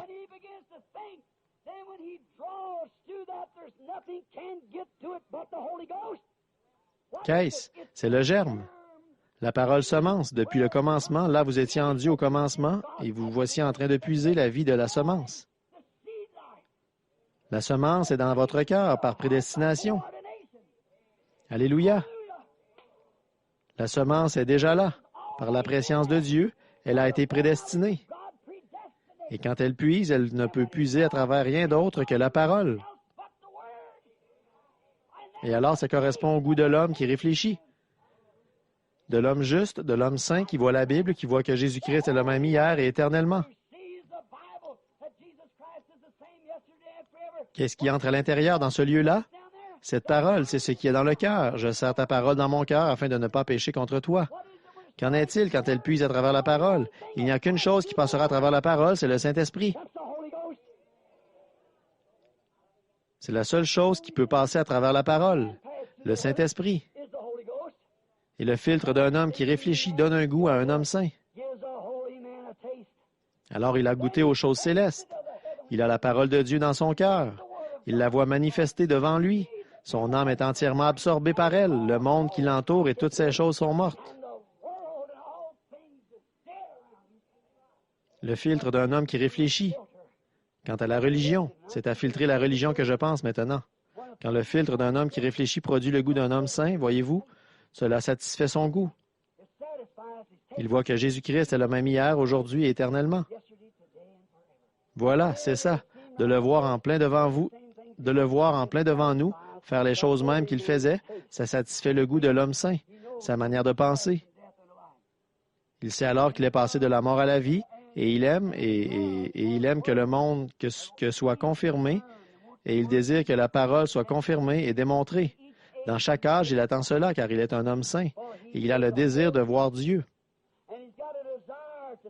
D'autres, tout ce qu'ils veulent, c'est adhérer à l'Église. Cet homme-là, il veut voir Dieu. Il ne le voit pas dans un tas de credos. Il ne le voit pas dans de grands orgues à tuyaux, ni dans des cathédrales, des croix très élevées, ou dans des érudits aux manières raffinées qui ont le col tourné vers l'arrière. Il ne le voit pas dans la théologie ni dans un théologien. Il le voit dans la confirmation de sa parole. Je l'ai vu dans les feux de bivouac. Mes yeux ont vu la gloire de la venue du Seigneur. Il foule la vendange là où les raisins de la colère sont gardés. Il a délié l'éclair fatidique avec son épée terrible et rapide. Sa vérité avance. Elle le fera jusqu'à la fin. Oui, monsieur. Voyez ce que je veux dire? Un filtre, un homme, ou le filtre d'un homme qui réfléchit, d'un homme qui veut se tenir dans la présence de Dieu. Le filtre de Dieu, qu'est-ce que c'était? Sa parole. Le jour où tu en mangeras, tu mourras.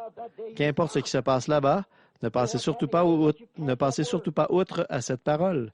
Lavé par les eaux de la parole, le filtre d'un homme qui réfléchit.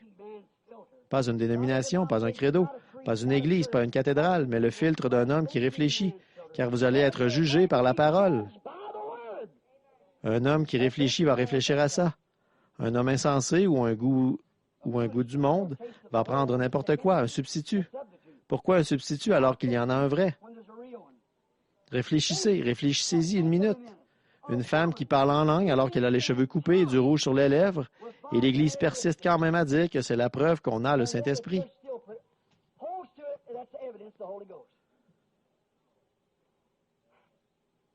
Ou bien un prédicateur sorti d'un séminaire ou d'un institut biblique qui pratique le baptême trinitaire ou qui fait des compromis sur la parole au profit d'un credo ou d'une dénomination.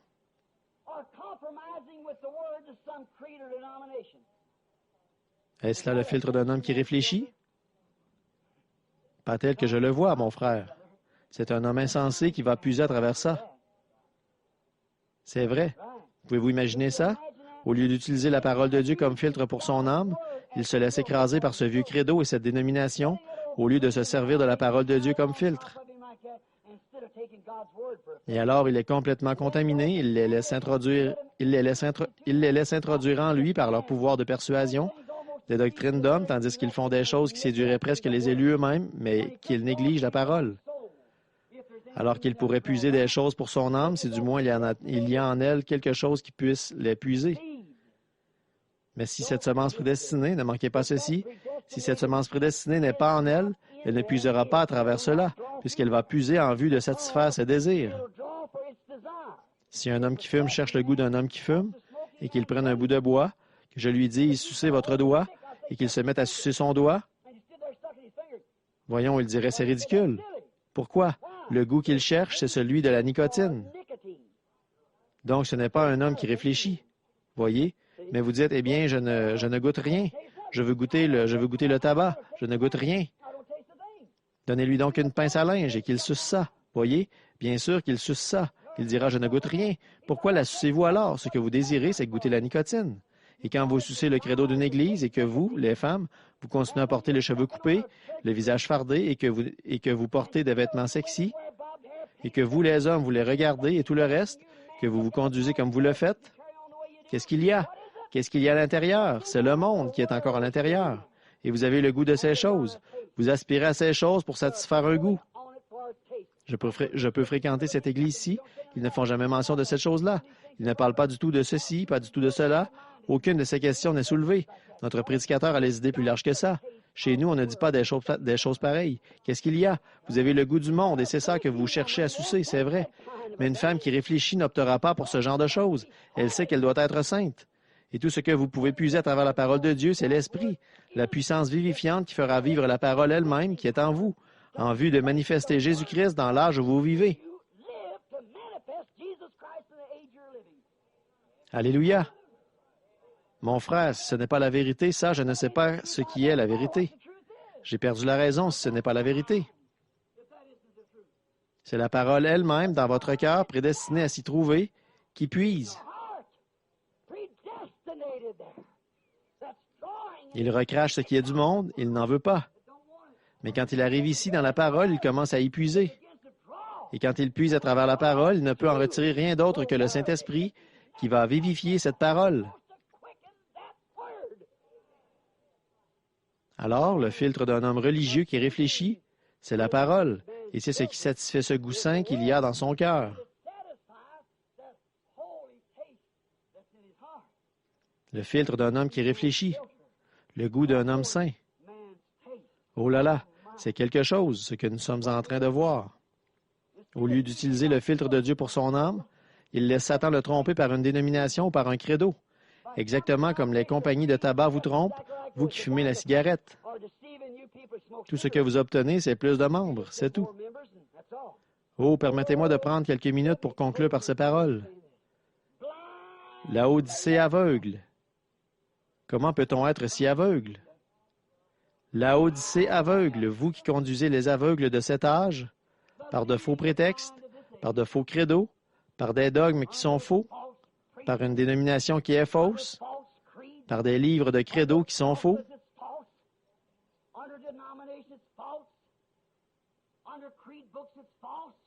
Oh, la Odyssée aveugle, vous qui conduisez les aveugles, tous vous vous dirigez vers la fosse.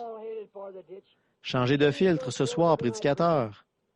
N'aspirez pas dans votre système cette nicotine dénominationnelle formée de dogmes et de credos. Car Jésus a dit, « Quiconque y ajoutera une seule parole ou en retranchera une seule parole, quand vous dites à votre assemblée que c'est en ordre pour ces femmes de faire cela, pour ces hommes de faire cela et de faire ceci, cela et toutes ces choses, pourvu qu'ils restent fidèles à ceci et qu'ils fassent cela, qu'ils observent ces credos et tout. Vous n'avez pas honte? Pharisiens aveugles, a dit Jésus. De même que Jésus s'est écrié, Pharisiens aveugles, le Saint-Esprit dans mon cœur à moi ce soir, il s'écrit, Laodicée aveugle. Combien de fois Dieu a voulu vous donner un réveil, mais maintenant votre heure est venue, il est trop tard maintenant. Combien vous avez ri, vous vous êtes moqué des gens que Dieu vous a envoyés. Mais maintenant votre heure est venue. Oh, États-Unis, États-Unis, combien de fois Dieu a voulu te prendre sous ses ailes comme une poule sa couvée, mais tu ne l'as pas voulu. Maintenant, cette voie va d'une côte à l'autre, du nord au sud et de l'est à l'ouest. Combien de fois Dieu a voulu vous prendre sous ses ailes, mais vous ne l'avez pas voulu. Maintenant, votre heure est venue. Les nations se démembrent. Le monde se disloque. Un immense bloc mesurant 1500 000 de long et 300 à 400 000 de large s'enfoncera à une profondeur de 100 ou peut-être de 40 000 dans cette grande faille là-bas un de ces jours et les vagues s'élanceront jusque dans l'État du Kentucky. Et à ce moment-là, ça secouera ce monde si violemment que tout ce qui se trouve à la surface s'écroulera. Oh, cache-moi dans le rocher des âges. Oh Dieu, permets-le-moi, permets-le-moi. Souffle sur moi, Seigneur, Esprit du Dieu vivant. Souffle sur moi, que je prenne le filtre de Dieu et que je vive sous l'effet de cela, Seigneur.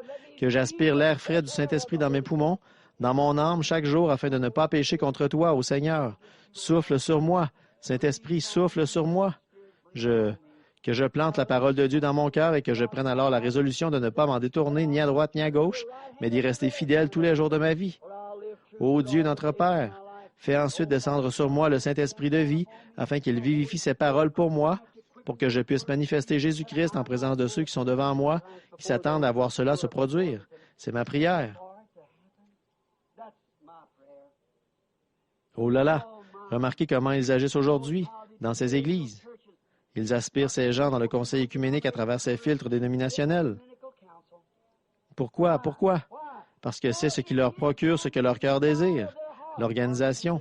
Ils ont un goût pour l'organisation. C'est ce qu'ils feront. Chaque fois que Dieu leur a envoyé un réveil, qu'est-ce qu'ils ont fait? Ils en font une organisation. Pas vrai? Alors ils ont leur genre de filtre à eux parce qu'ils ont un goût très marqué. Et maintenant, Dieu va leur donner ce qu'ils désirent en fonction de leur goût. Il va leur donner, ils sucent pour attirer les gens directement dans le conseil œcuménique. Et c'est comme ça qu'ils satisfont leur goût d'organisation. Ils ne perdent rien pour attendre. Ô Église de Laodicée, ne te laisse pas tromper en cet âge par leur tromperie. Ô Pentecôte, toi qui es entré dans la Odyssée, toi qui fais partie de la Odyssée, l'Église qui est morte, partout chez les méthodistes, les baptistes et les presbytériens, ce n'est qu'un ensemble de rites. Mais vous, les pentecôtistes, qui pouvez encore dire Amen de temps en temps, qui pouvez jouer beaucoup de musique sur l'estrade et laisser des femmes aux cheveux coupés danser partout, et qui croyez encore à la guérison divine, combien de fois Dieu a voulu vous prendre, mais vous avez opté pour un autre filtre, un filtre dénominationnel. Combien de fois Dieu a voulu vous prendre?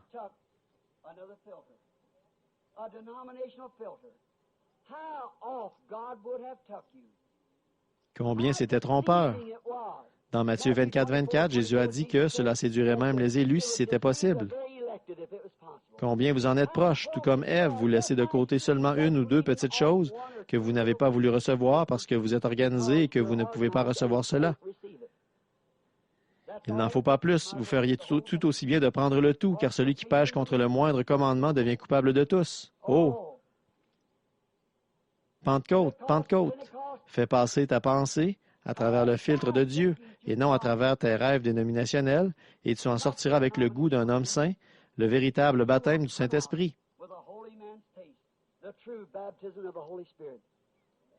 Pouvez-vous imaginer qu'un homme laisse sa femme se couper les cheveux, porter des shorts ou porter des pantalons, alors qu'il dit avoir passé à travers le filtre d'un homme qui réfléchit?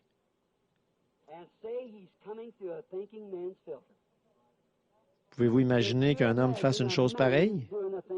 Pouvez-vous imaginer qu'un prédicateur se tienne derrière une chaire parce qu'il est bien payé par une assemblée de gens qui lui passent la main dans le dos et l'appellent docteur, frère, révérend, qui l'emmène dans toutes sortes de fêtes, où il participe à des baignades mixtes et tout le reste, sur les plages? Pouvez-vous imaginer un homme qui prétend avoir passé à travers le filtre d'un homme qui réfléchit? Et certaines de ces femmes qui sont sur l'estrade avec leur robe au-dessus des genoux, tellement ajustée qu'elle met en évidence toute leur forme, chacun de leurs mouvements, et que leur dessous se voit au travers de leur robe, c'est aussi grave que de porter des shorts, des bikinis ou quoi que ce soit d'autre. Vous, prédicateur pentecôtiste aveugle de l'Odyssée, jusqu'à quand Dieu vous supportera, je ne sais pas. Soit que Dieu ait pitié de vos yeux aveugles. Il a un collier ce soir pour ouvrir vos yeux, afin que vous voyiez. Comme je l'ai dit ce matin, nous sommes dans l'âge de la vue au sommet. Il n'y a plus d'autres facultés au-dessus de celle-là que vous pouvez mettre en mouvement extérieurement pour connaître. Vous, avec votre nez, vous pouvez sentir, avec vos lèvres, vous pouvez parler, avec vos mains, vous pouvez toucher et saisir, et avec vos pieds et tout, mais aller plus loin que vos yeux, vous ne pouvez pas. Malachie 4 est venu, la vue. Et vers le soir, la lumière paraîtra. Oh, marchez dans la lumière. Oui, nous marcherons dans la lumière, là où la miséricorde étincelle. Brille autour de moi le jour et la nuit. Jésus, la parole, la lumière du monde. Oui, monsieur. Passez à travers elle, ô frère, et vous en ressortirez avec le goût d'un homme saint, avec le Saint-Esprit. Ô femme, faites-y donc passer votre pensée moderne sur l'habillement. Faites-y passer votre pensée moderne avant de sortir dans la rue à la vue des hommes. Vous, les jeunes femmes, vous, les femmes âgées, avant de sortir dans la rue avec vos vêtements tellement serrés que ça dépasse par derrière et ça dépasse par devant. Je ne critique pas. Je suis votre frère. Je me place entre les vivants et les morts et je suis conscient de ce que je suis en train de dire. Avant de mettre le pied dehors, alors que vous savez que votre corps est une charge sacrée ou un dépôt sacré que Dieu vous a confié, avant de mettre le pied dans la rue habillé comme ça, faites passer votre pensée à travers le filtre d'une femme qui réfléchit. Et qu'elle se souvienne que quiconque vous regarde pour vous convoiter, vous avez déjà commis un adultère avec lui. Souvenez-vous-en, sœur. Et vous, frère, avant de tourner la tête pour poser un deuxième regard sur elle, faites passer votre pensée à travers le filtre d'un homme qui réfléchit. Vous en ressortirez avec le goût d'un homme saint, voyez-vous, le goût de faire ce qui est bien. Remarquez, si vous faites passer votre pensée à travers le filtre d'une femme qui réfléchit, vous en ressortirez avec l'habillement d'une femme sainte. C'est vrai. Vous, frère, vous en ressortirez avec le regard d'un homme saint. Or ça, ce n'est qu'un point. Tout ce que vous faites, faites-le passer à travers le filtre de la parole de Dieu pour voir si c'est bien ou mal. Vous en ressortirez avec l'habillement d'une femme sainte, avec de longs cheveux, habillée décemment, un esprit paisible et humble, pas toujours à se quereller, à se bagarrer et à faire des histoires. Un esprit paisible et doux, ce qui est un grand trésor de la part de Dieu. La Bible le dit. Maintenant, je veux vous demander quelque chose à vous, dans les autres endroits. Nous allons terminer dans quelques minutes. Maintenant, tous, ce soir, examinons nos désirs. Et alors, vous pourrez voir à travers quel genre de filtre vous avez puisé. Faisons un examen, chacun de nous, ici et partout dans le pays. Examinez vos désirs, ce que vous voulez vraiment dans la vie. Examinez ce pourquoi vous combattez. Examinez le but dans lequel vous êtes ici. Examinez le but dans lequel vous allez à l'Église. Qu'est-ce qui vous fait? C'est bien d'aller à l'Église, mais ne vous contentez pas d'aller à l'Église, sans plus. Ce n'est pas ça qui vous sauvera. Voyez, faites un examen pendant quelques minutes. Dites, est-ce que mon objectif, finalement, à travers quel genre de filtre est-ce que je puise? Si vous ne voulez pas vous aligner sur la parole de Dieu et que votre âme ne le fait pas, alors il y a quelque chose qui ne va pas. En effet, ça montre le goût qui est en vous, la vie. De quelle espèce est la vie qui est à l'intérieur de vous? Si elle est sainte, discrète, honorable, c'est ce qui se manifestera à l'extérieur. Sinon, vous avez un autre goût en vous et vous puisez en lui. C'est tout à fait vrai. Par contre, si ce goût correspond à la parole de Dieu et à la volonté de Dieu, vous savez alors ce qu'il y a en vous, ce qui puise ce goût. Ça montre que vous êtes une partie de cette parole. Cette parole est en vous qui puise dans la parole. Qu'est-ce qu'elle puise? Elle puise à travers la parole parce que vous êtes une partie du corps de Christ de cet âge. Et si cette parole est en vous, tout ce qu'elle peut puiser à travers la parole, c'est l'Esprit qui vivifie cette parole qui est en vous. La parole seule ne vivra pas. C'est pour cette raison que tous ceux que le Père m'a donnés viendront à moi. Et si je suis élevé, j'attirerai tous les hommes à moi. Voyez? Voyez le Père, la partie du corps de Christ qui est dans le monde, prédestiné, placé dans le cœur. Tout homme qui est un vrai chrétien aujourd'hui, né de nouveau, c'est que dès son enfance à lui ou à elle, selon le cas, il y avait quelque chose en vous qui avait faim de Dieu. Et vous avez essayé d'adhérer à des églises et tout le reste, ça n'a pas marché. Qu'est-ce que c'était? C'était cette parole. Vous cherchiez un filtre. Et un jour, il est passé devant vous. Vous avez vu Jésus-Christ, le même hier, aujourd'hui, éternellement. C'est ce qui a satisfait votre goût. Voyez? En effet, la vie était en vous, qui puisait. Voyez-vous, c'est la vie qui est en vous qui puise. Elle indique quel est le désir que vous avez ici. Vous aspirez, vous ne pouvez pas aspirer à travers ceci, cela et autre chose. Il vous faut trouver le filtre qui convient parce que vous êtes une personne qui réfléchit. Voyez? Si vous êtes une personne qui réfléchit, vous avez été prédestiné ou filtré dès avant la fondation du monde. Et si un ministre dénominationnel entend ceci, j'espère qu'il optera pour le filtre d'un homme qui réfléchit, s'il est un ministre dénominationnel. Alors il jetera par terre ce paquet dénominationnel qui va périr, c'est certain, parce que c'est la parole d'un homme. Et il acceptera la parole filtrée de Dieu, qui ne pourra jamais faillir ni passer, et elle satisfera le goût de l'homme saint.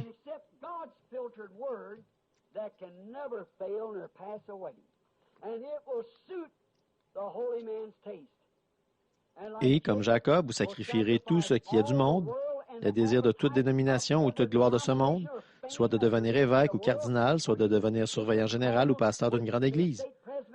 Vous sacrifierez tout, non pas comme Ésaü pour devenir une partie du monde, mais comme Jacob, vous donnerez tout ce que vous avez pour obtenir le droit d'aînesse, le filtre de l'homme qui réfléchit.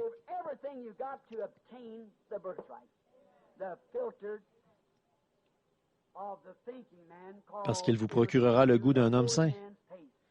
Et il satisfera, c'est ce qui satisfera, et qui sanctifiera par le goût éternel qui vient de la sainte bonté de Dieu. Souvenez-vous, Satan a fait le premier trou dans l'esprit d'Ève ou dans sa pensée pour y faire passer le goût de sa sagesse et de sa connaissance. Maintenant, réfléchissez à ceci. Je vais terminer. Satan y a fait le premier trou parce que tout ce qu'elle pouvait puiser, c'était la parole. C'était l'esprit qui passait à travers la parole de Dieu. Puisqu'il a déclaré, tant qu'on respirera à travers ce filtre, on ne mourra jamais. Mais si on prend une bouffée de ce qu'il y a ici, on mourra. Voyez? Et Satan a dit, mais tu ne connais rien de ce qu'il y a ici. Mais tu n'as qu'à goûter un peu à ceci, ici, et alors tu connaîtras. Tu seras comme Dieu. Tu vois, lui, il connaît le bien et le mal. Toi, non. Alors si tu goûtes un peu à ceci, et elle l'a laissé y faire un trou, un seul petit trou, c'est tout. Maintenant, vous voyez pourquoi je dis, vous dites, pourquoi n'enseignez-vous pas aux femmes et tout à recevoir des dons et ce genre de choses-là? J'ai dit, comment peut-on leur enseigner l'algèbre alors qu'elles ne veulent même pas apprendre leur ABC? Un seul petit trou a suffi. Il a opté pour la sagesse du monde et, à ce moment-là, la mort s'est installée dans toute la famille, du fait d'avoir voulu goûter à la sagesse. Maintenant, regardez le filtre, certainement qu'il exprimait bien le goût qu'elle avait. Son goût était pour le monde. C'est ce qu'elle a reçu. C'est comme ça aujourd'hui. Ils aiment le monde et les choses du monde. Ils ont une forme extérieure de piété, mais ils en renient la puissance. Voyez-vous, Satan va les laisser parler en langue, il va les laisser pousser des cris, il va les laisser faire des services de guérison divine, il va les laisser faire toutes ces choses. Il a dit, beaucoup viendront à moi en ce jour-là, et Seigneur, n'ai-je pas chassé des démons? N'ai-je pas fait beaucoup de choses? Fais ceci. Il dira, je ne t'ai même pas connu, toi, ouvrier d'iniquité. Alors que la parole avait été placée juste devant vous, vous avez continué à sucer ce vieux filtre du monde, voyez-vous, ça montre le goût qu'il y avait dans votre cœur. Les colombes ne peuvent pas manger de la charogne. Elles ne peuvent pas en manger. Elles n'ont pas de bile. Un corbeau peut manger du grain comme une colombe et il peut manger de la charogne comme un corbeau. Voyez-vous, parce qu'il est un hypocrite. Mais une colombe a une constitution différente de celle de tous les autres oiseaux. Voilà pourquoi Dieu s'est représenté par une colombe qui est descendue du ciel. Voyez, elle ne peut pas supporter l'odeur infecte de la charogne. Elle n'est pas un vautour. C'est parce qu'elle n'a pas de bile. Elle ne pourrait pas digérer ça. Si elle en mangeait, ça la tuerait.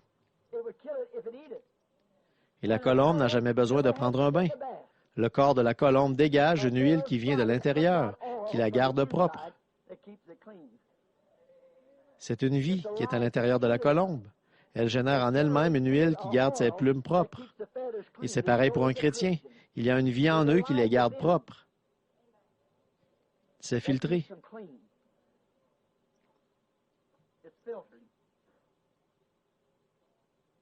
Oh, remarquez. Maintenant, regardez-lui. Regardez le filtre. Et certainement que vous pourrez voir le goût qu'ils produisent, ce qu'ils font aujourd'hui. Regardez cette Église moderne. Regardez leurs filtres. Vous pouvez voir ce qu'ils aiment. Voyez ce qu'ils ont. L'amour, qu'est-ce qu'ils aiment? Mademoiselle Laodicée, qui se dirige vers le jugement de Dieu. C'est vrai. L'amour de l'Église d'aujourd'hui, c'est pour Laodicée, une grande organisation, une grande structure, une grande chose populaire, des gens bien habillés, très cultivés, remplis de sagesse, remplis du diable, sous l'apparence trompeuse de l'Église de Christ. Il ne devrait y avoir là qu'un seul mot, Antichrist. En effet, tout ce que Christ a enseigné, eux, ils s'opposent pratiquement à tout ça. C'est vrai, ils en prennent juste assez pour pouvoir se donner ce nom-là. Maintenant, si vous êtes un peuple qui réfléchit ce soir, vous qui êtes ici dans l'endroit où vous parvient le message, votre désir correspondra à un goût de la Bible et non à un goût dénominationnel, car vous serez jugé par la Bible même, par la parole à travers laquelle je vous demande de filtrer votre âme.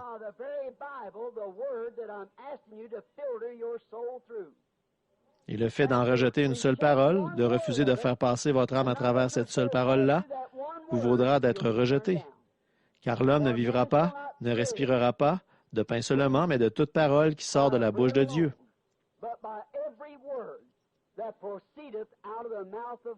Et elle sera placée en vous, prédestinée.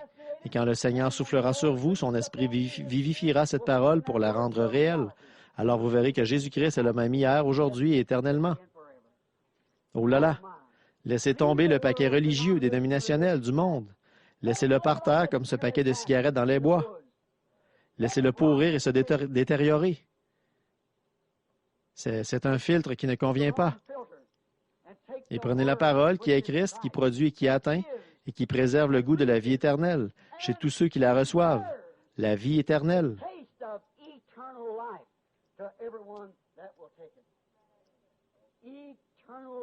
La parole, si vous avez été prédestiné, vous la voyez, il n'y a pas moyen de vous empêcher de la voir. Vous regardez là et vous dites, eh bien, c'est tellement clair, là, devant moi. Je la regarde, c'est là. Je l'ai directement devant les yeux, je la vois. La voici la parole, chaque parole qui se manifeste, mot pour mot. Alors il y a là un goût de vie éternelle que vous voulez obtenir. Et quand vous respirez à travers elle, qu'est-ce qui peut passer à travers elle, à travers le filtre de Dieu? Rien d'autre que l'Esprit. Absolument rien de ce qui est du monde. Absolument aucune incrédulité. C'est le filtre de Dieu. Et quand vous respirez à travers cela, rien d'autre que le Saint-Esprit ne peut passer à travers. Là, vous l'avez, la preuve du Saint-Esprit. Voyez-vous le goût d'un homme saint ou d'une femme sainte? Ils veulent vivre. Ils ont la vie éternelle. Et parce que cette parole est vivifiée en eux, ils vivent. Le filtre d'un homme qui réfléchit est le goût d'un homme saint.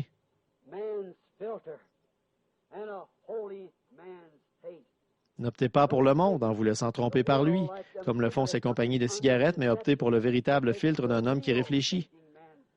Filtrez le souffle que vous respirez, la nature que vous mangez, tout ce que vous êtes. Aspirez tout ça à travers la parole de Dieu et vous aurez le goût d'un homme saint. En effet, elle produira cela, car il est le même hier, aujourd'hui et éternellement.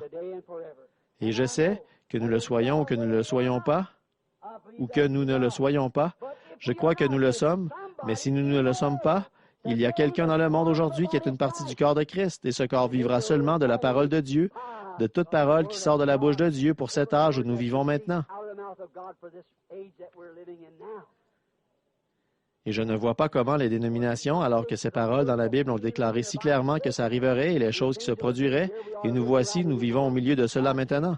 Je ne vois pas comment ça pourrait être autre chose que ceci. Église, je suis conscient qu'un jour je devrai comparaître avec vous au jugement.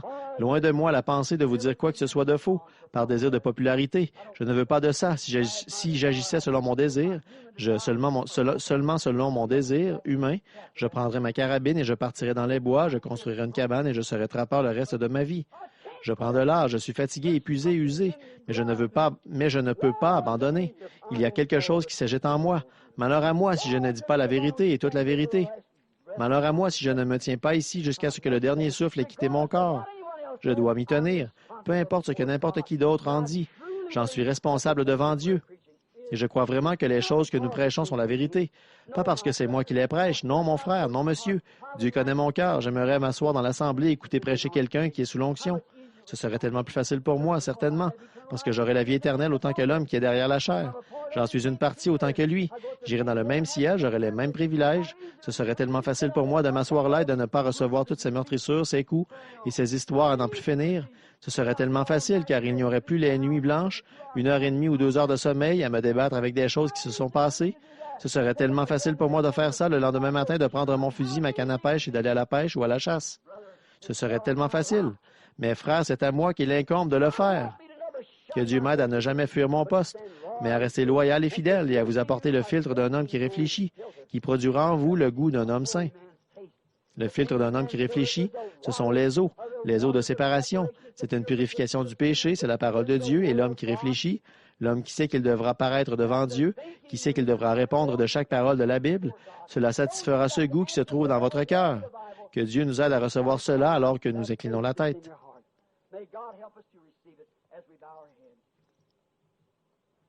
Dieu bien-aimé, 1 heure ou 2 viennent encore de s'écouler. Les aiguilles de l'horloge se sont déplacées, là. Le message entre maintenant dans l'histoire et il est enregistré dans le livre.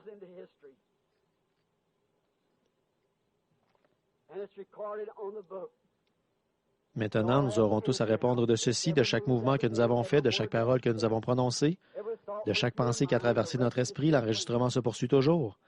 Et il se poursuivra jusqu'à ce que la vie prenne fin, après quoi nous aurons à en répondre au jour du jugement.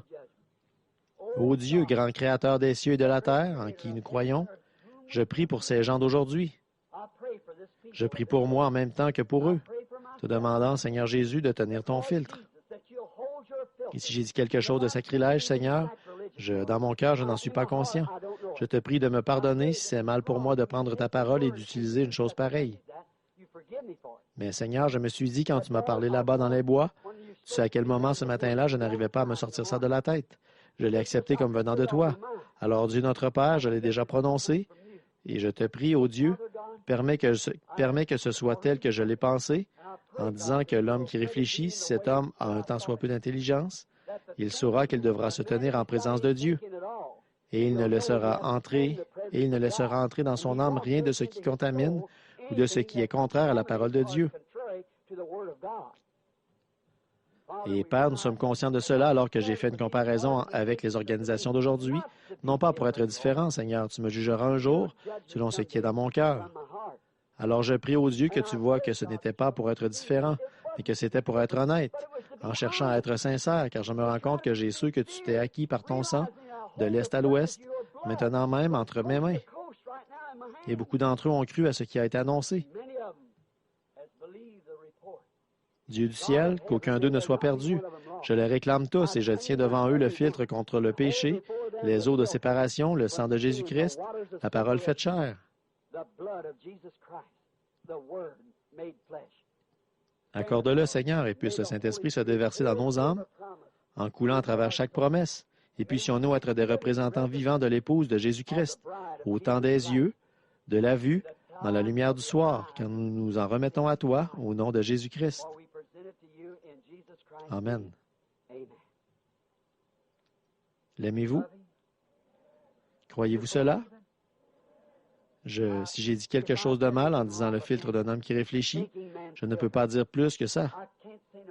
Je n'ai pas d'instruction, je ne peux dire que ce qui me vient à l'esprit. Et quand j'ai vu ça par terre, j'ai pensé quel procédé hypocrite. Et quelque chose m'a dit c'est exactement comme l'Église. Le filtre d'un homme qui réfléchit. Oh là là, c'est plus que ça. Un homme qui réfléchit ne l'utiliserait pas du tout. Voyez? Certainement pas. Et c'est un désir, le goût d'un homme qui fume. C'est vrai parce qu'il doit avoir ça pour satisfaire son goût. Mais un homme qui réfléchit vraiment, qui sait que son âme s'achemine vers le jugement, filtrera son goût à travers la parole de Dieu. Car tous ceux que le Père m'a donnés viendront à moi, et il vivra de toute parole qui sort de la bouche de Dieu, c'est-à-dire des eaux de séparation, qui nous séparent du péché. En effet, quand c'est quelque chose qui sort de la parole, nous voyons que c'est un péché de refuser d'y croire. Alors nous le croyons tout simplement et nous continuons à avancer. C'est une séparation du péché. L'aimez-vous?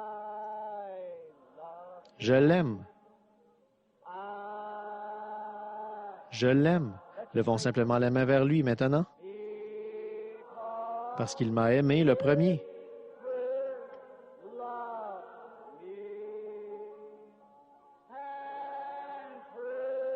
et a acquis mon salut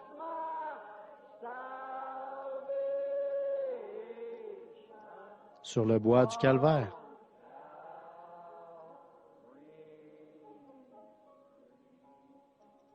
Qu'est-ce qu'il a dit?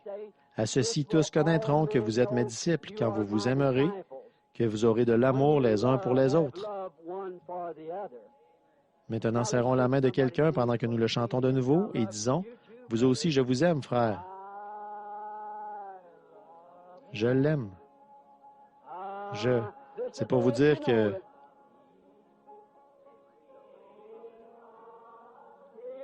il m'a aimé le premier.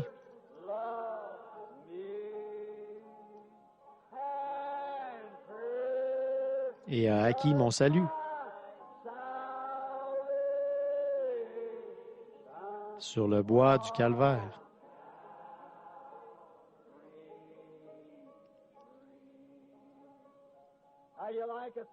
Alors aimez-vous le filtre d'un homme qui réfléchit? Quand vous irez dans la rue demain et que vous serez en contact avec le monde, frères, sœurs, avez-vous le filtre d'un homme qui réfléchit? Quand cet homme vous traite d'exalté, utilisez-vous le filtre d'un homme qui réfléchit? Quand cette personne dit du mal de vous, avez-vous le filtre d'un homme qui réfléchit? Voyez-vous, rendez le bien pour le mal. Priez pour ceux qui vous maltraitent et pour ceux qui vous persécutent. C'est alors que vous respirez à travers le filtre d'un homme qui réfléchit. Car si vous aimez seulement ceux qui vous aiment, là nous nous sommes serrés la main comme des bien-aimés dans le Seigneur, c'est bien. Mais pouvez-vous aussi aimer ceux qui sont désagréables?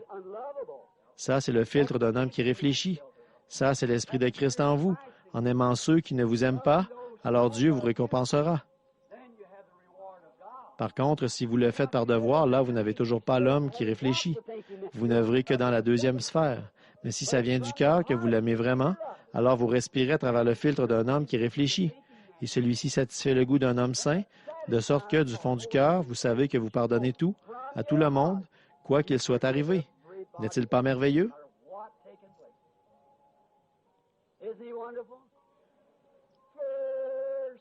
M'a aimé le premier et a acquis mon salut sur le bois du calvaire.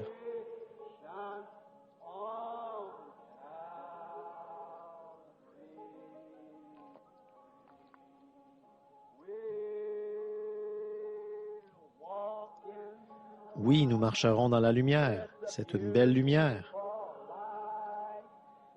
Elle vient du lieu où la miséricorde étincelle.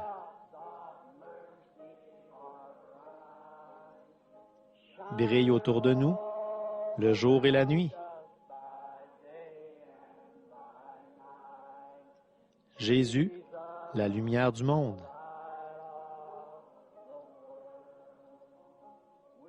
Oui, nous marcherons dans cette lumière. C'est une lumière si belle. Et elle vient filtrer du lieu où la miséricorde étincelle. Ô brille autour de nous, le jour et la nuit.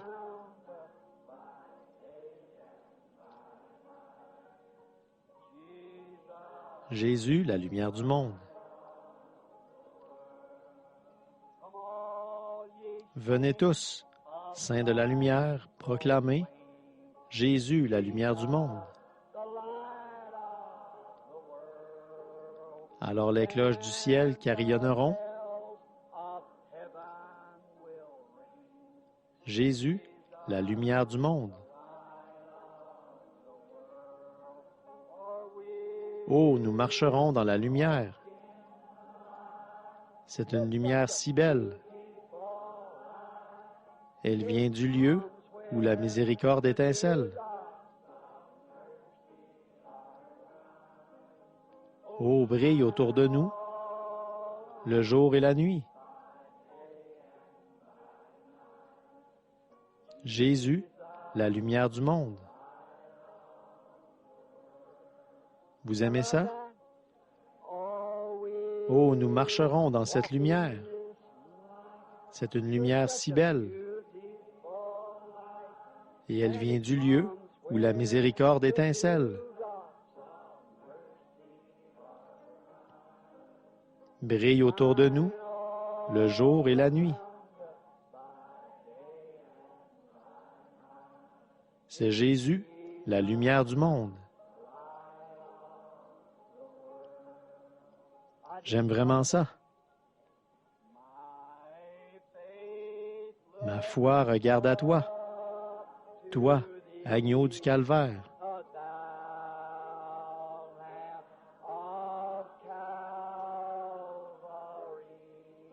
Ô Sauveur divin,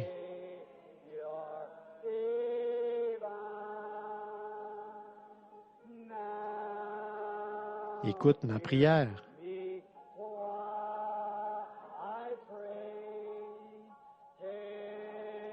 Efface mon péché. Filtre-moi, Seigneur, à travers la parole, que je sois dès ce jour entier à toi.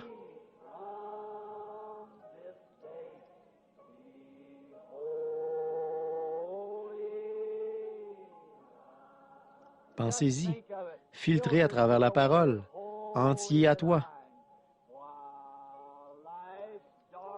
Et dans ce labyrinthe, entouré de malheur,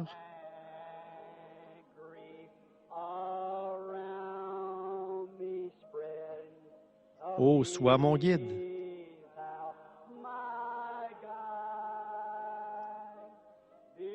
Disperse ces ténèbres.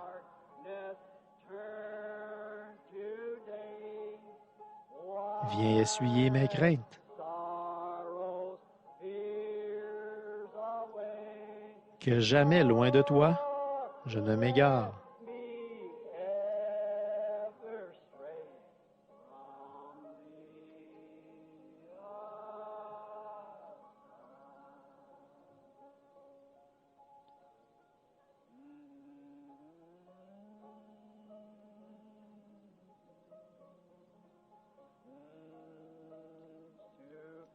À mon pauvre cœur,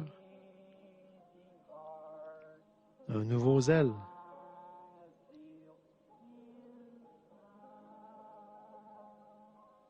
Ô, disperse ces ténèbres.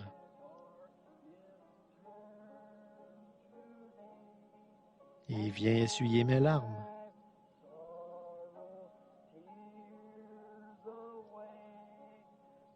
Que je sois dès ce jour entier à toi.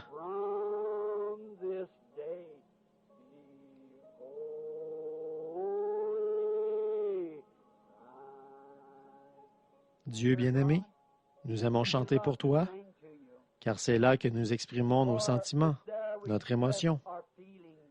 L'Assemblée entière, alors que tu souffles sur nous la parole de vie.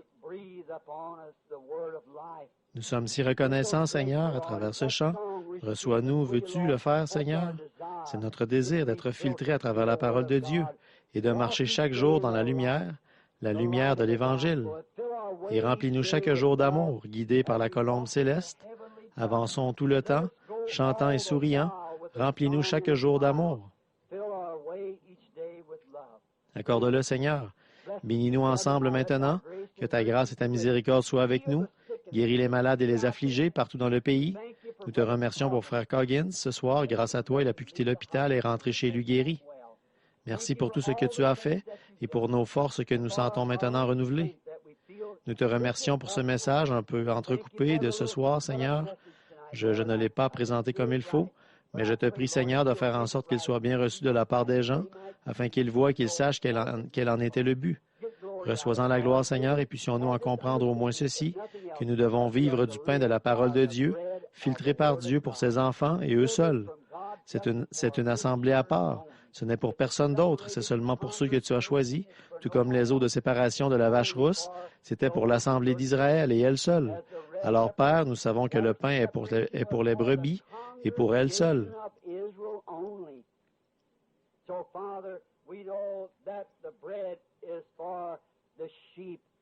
Il n'est pas bien de prendre le pain des enfants et de le jeter aux chiens, a dit Jésus. Et la femme a répondu en disant, « Oui, Seigneur, c'est vrai, mais je suis prête à accepter les miettes. » Et c'est comme ça que nous nous sentons ce soir, Seigneur. Nous voulons tout ce que tu peux nous donner, Père, car nous avons faim et soif de toi, de plus de toi. Permets que notre faim à chacun soit satisfaite et que nos désirs soient connus, car, Père, nous voulons avoir le désir d'un homme juste. Et l'homme juste, c'était Jésus-Christ, et son désir était d'accomplir la volonté du Père, c'est-à-dire la parole. Accorde-le-nous, Père, nous te le demandons, en son nom. Amen.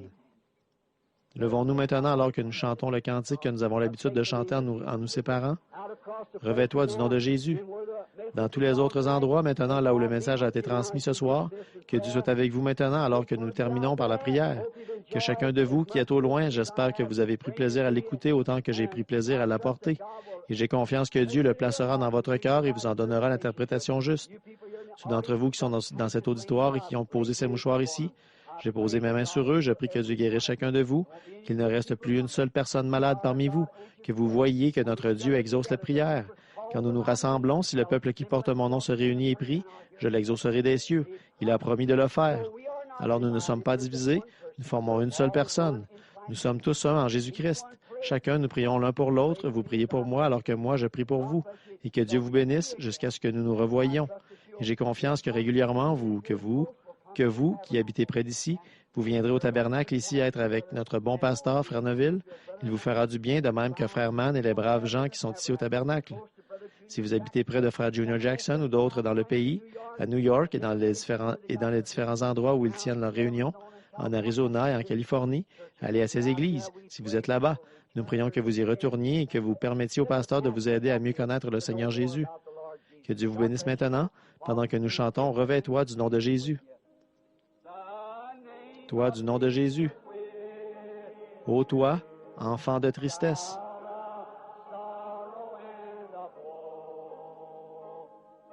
Il va te procurer la joie.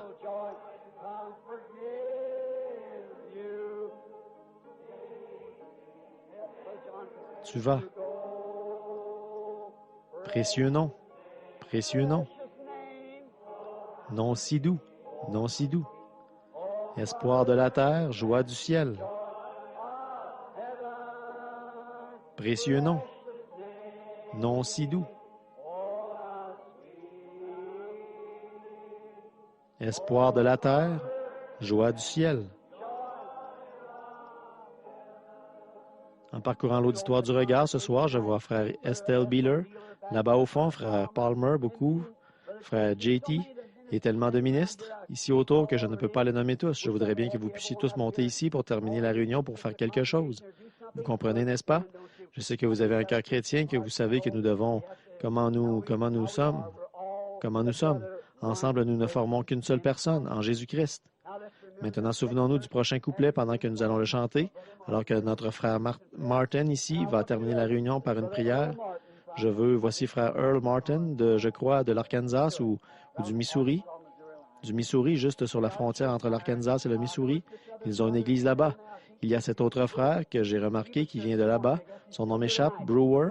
Il était ici ce matin, je pense qu'il doit être encore ici ce soir. Oui, je le vois, debout là. Frère Brewer. Je leur ai souvent promis de passer là-bas pour consacrer leurs églises. J'y irai un jour avec l'aide du Seigneur si je le peux. Maintenant, pendant que nous chantons ce prochain couplet-là, nous nous courberons devant lui, nous prosternant à ses pieds, pour le couronner roi des rois, le voyage terminé. Chantons-le maintenant. Nous nous courberons devant lui, nous prosternant à ses pieds.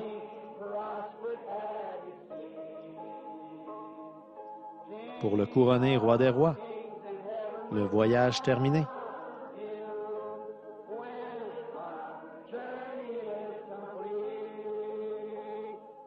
Précieux nom, nom si doux, nom si doux.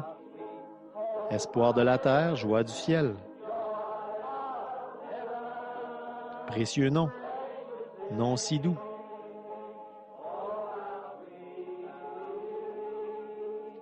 Espoir de la terre, joie du ciel. Oh, revêt-toi du nom de Jésus, comme d'un bouclier puissant.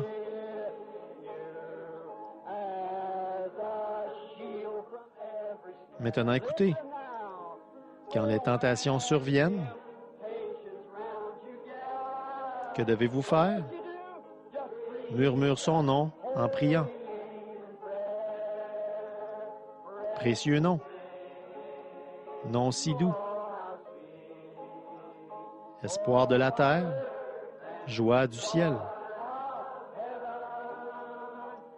Précieux nom, nom si doux. Espoir de la terre, joie du ciel. Inclinons la tête. Ô précieux nom, nom si doux. Espoir de la terre, joie du ciel.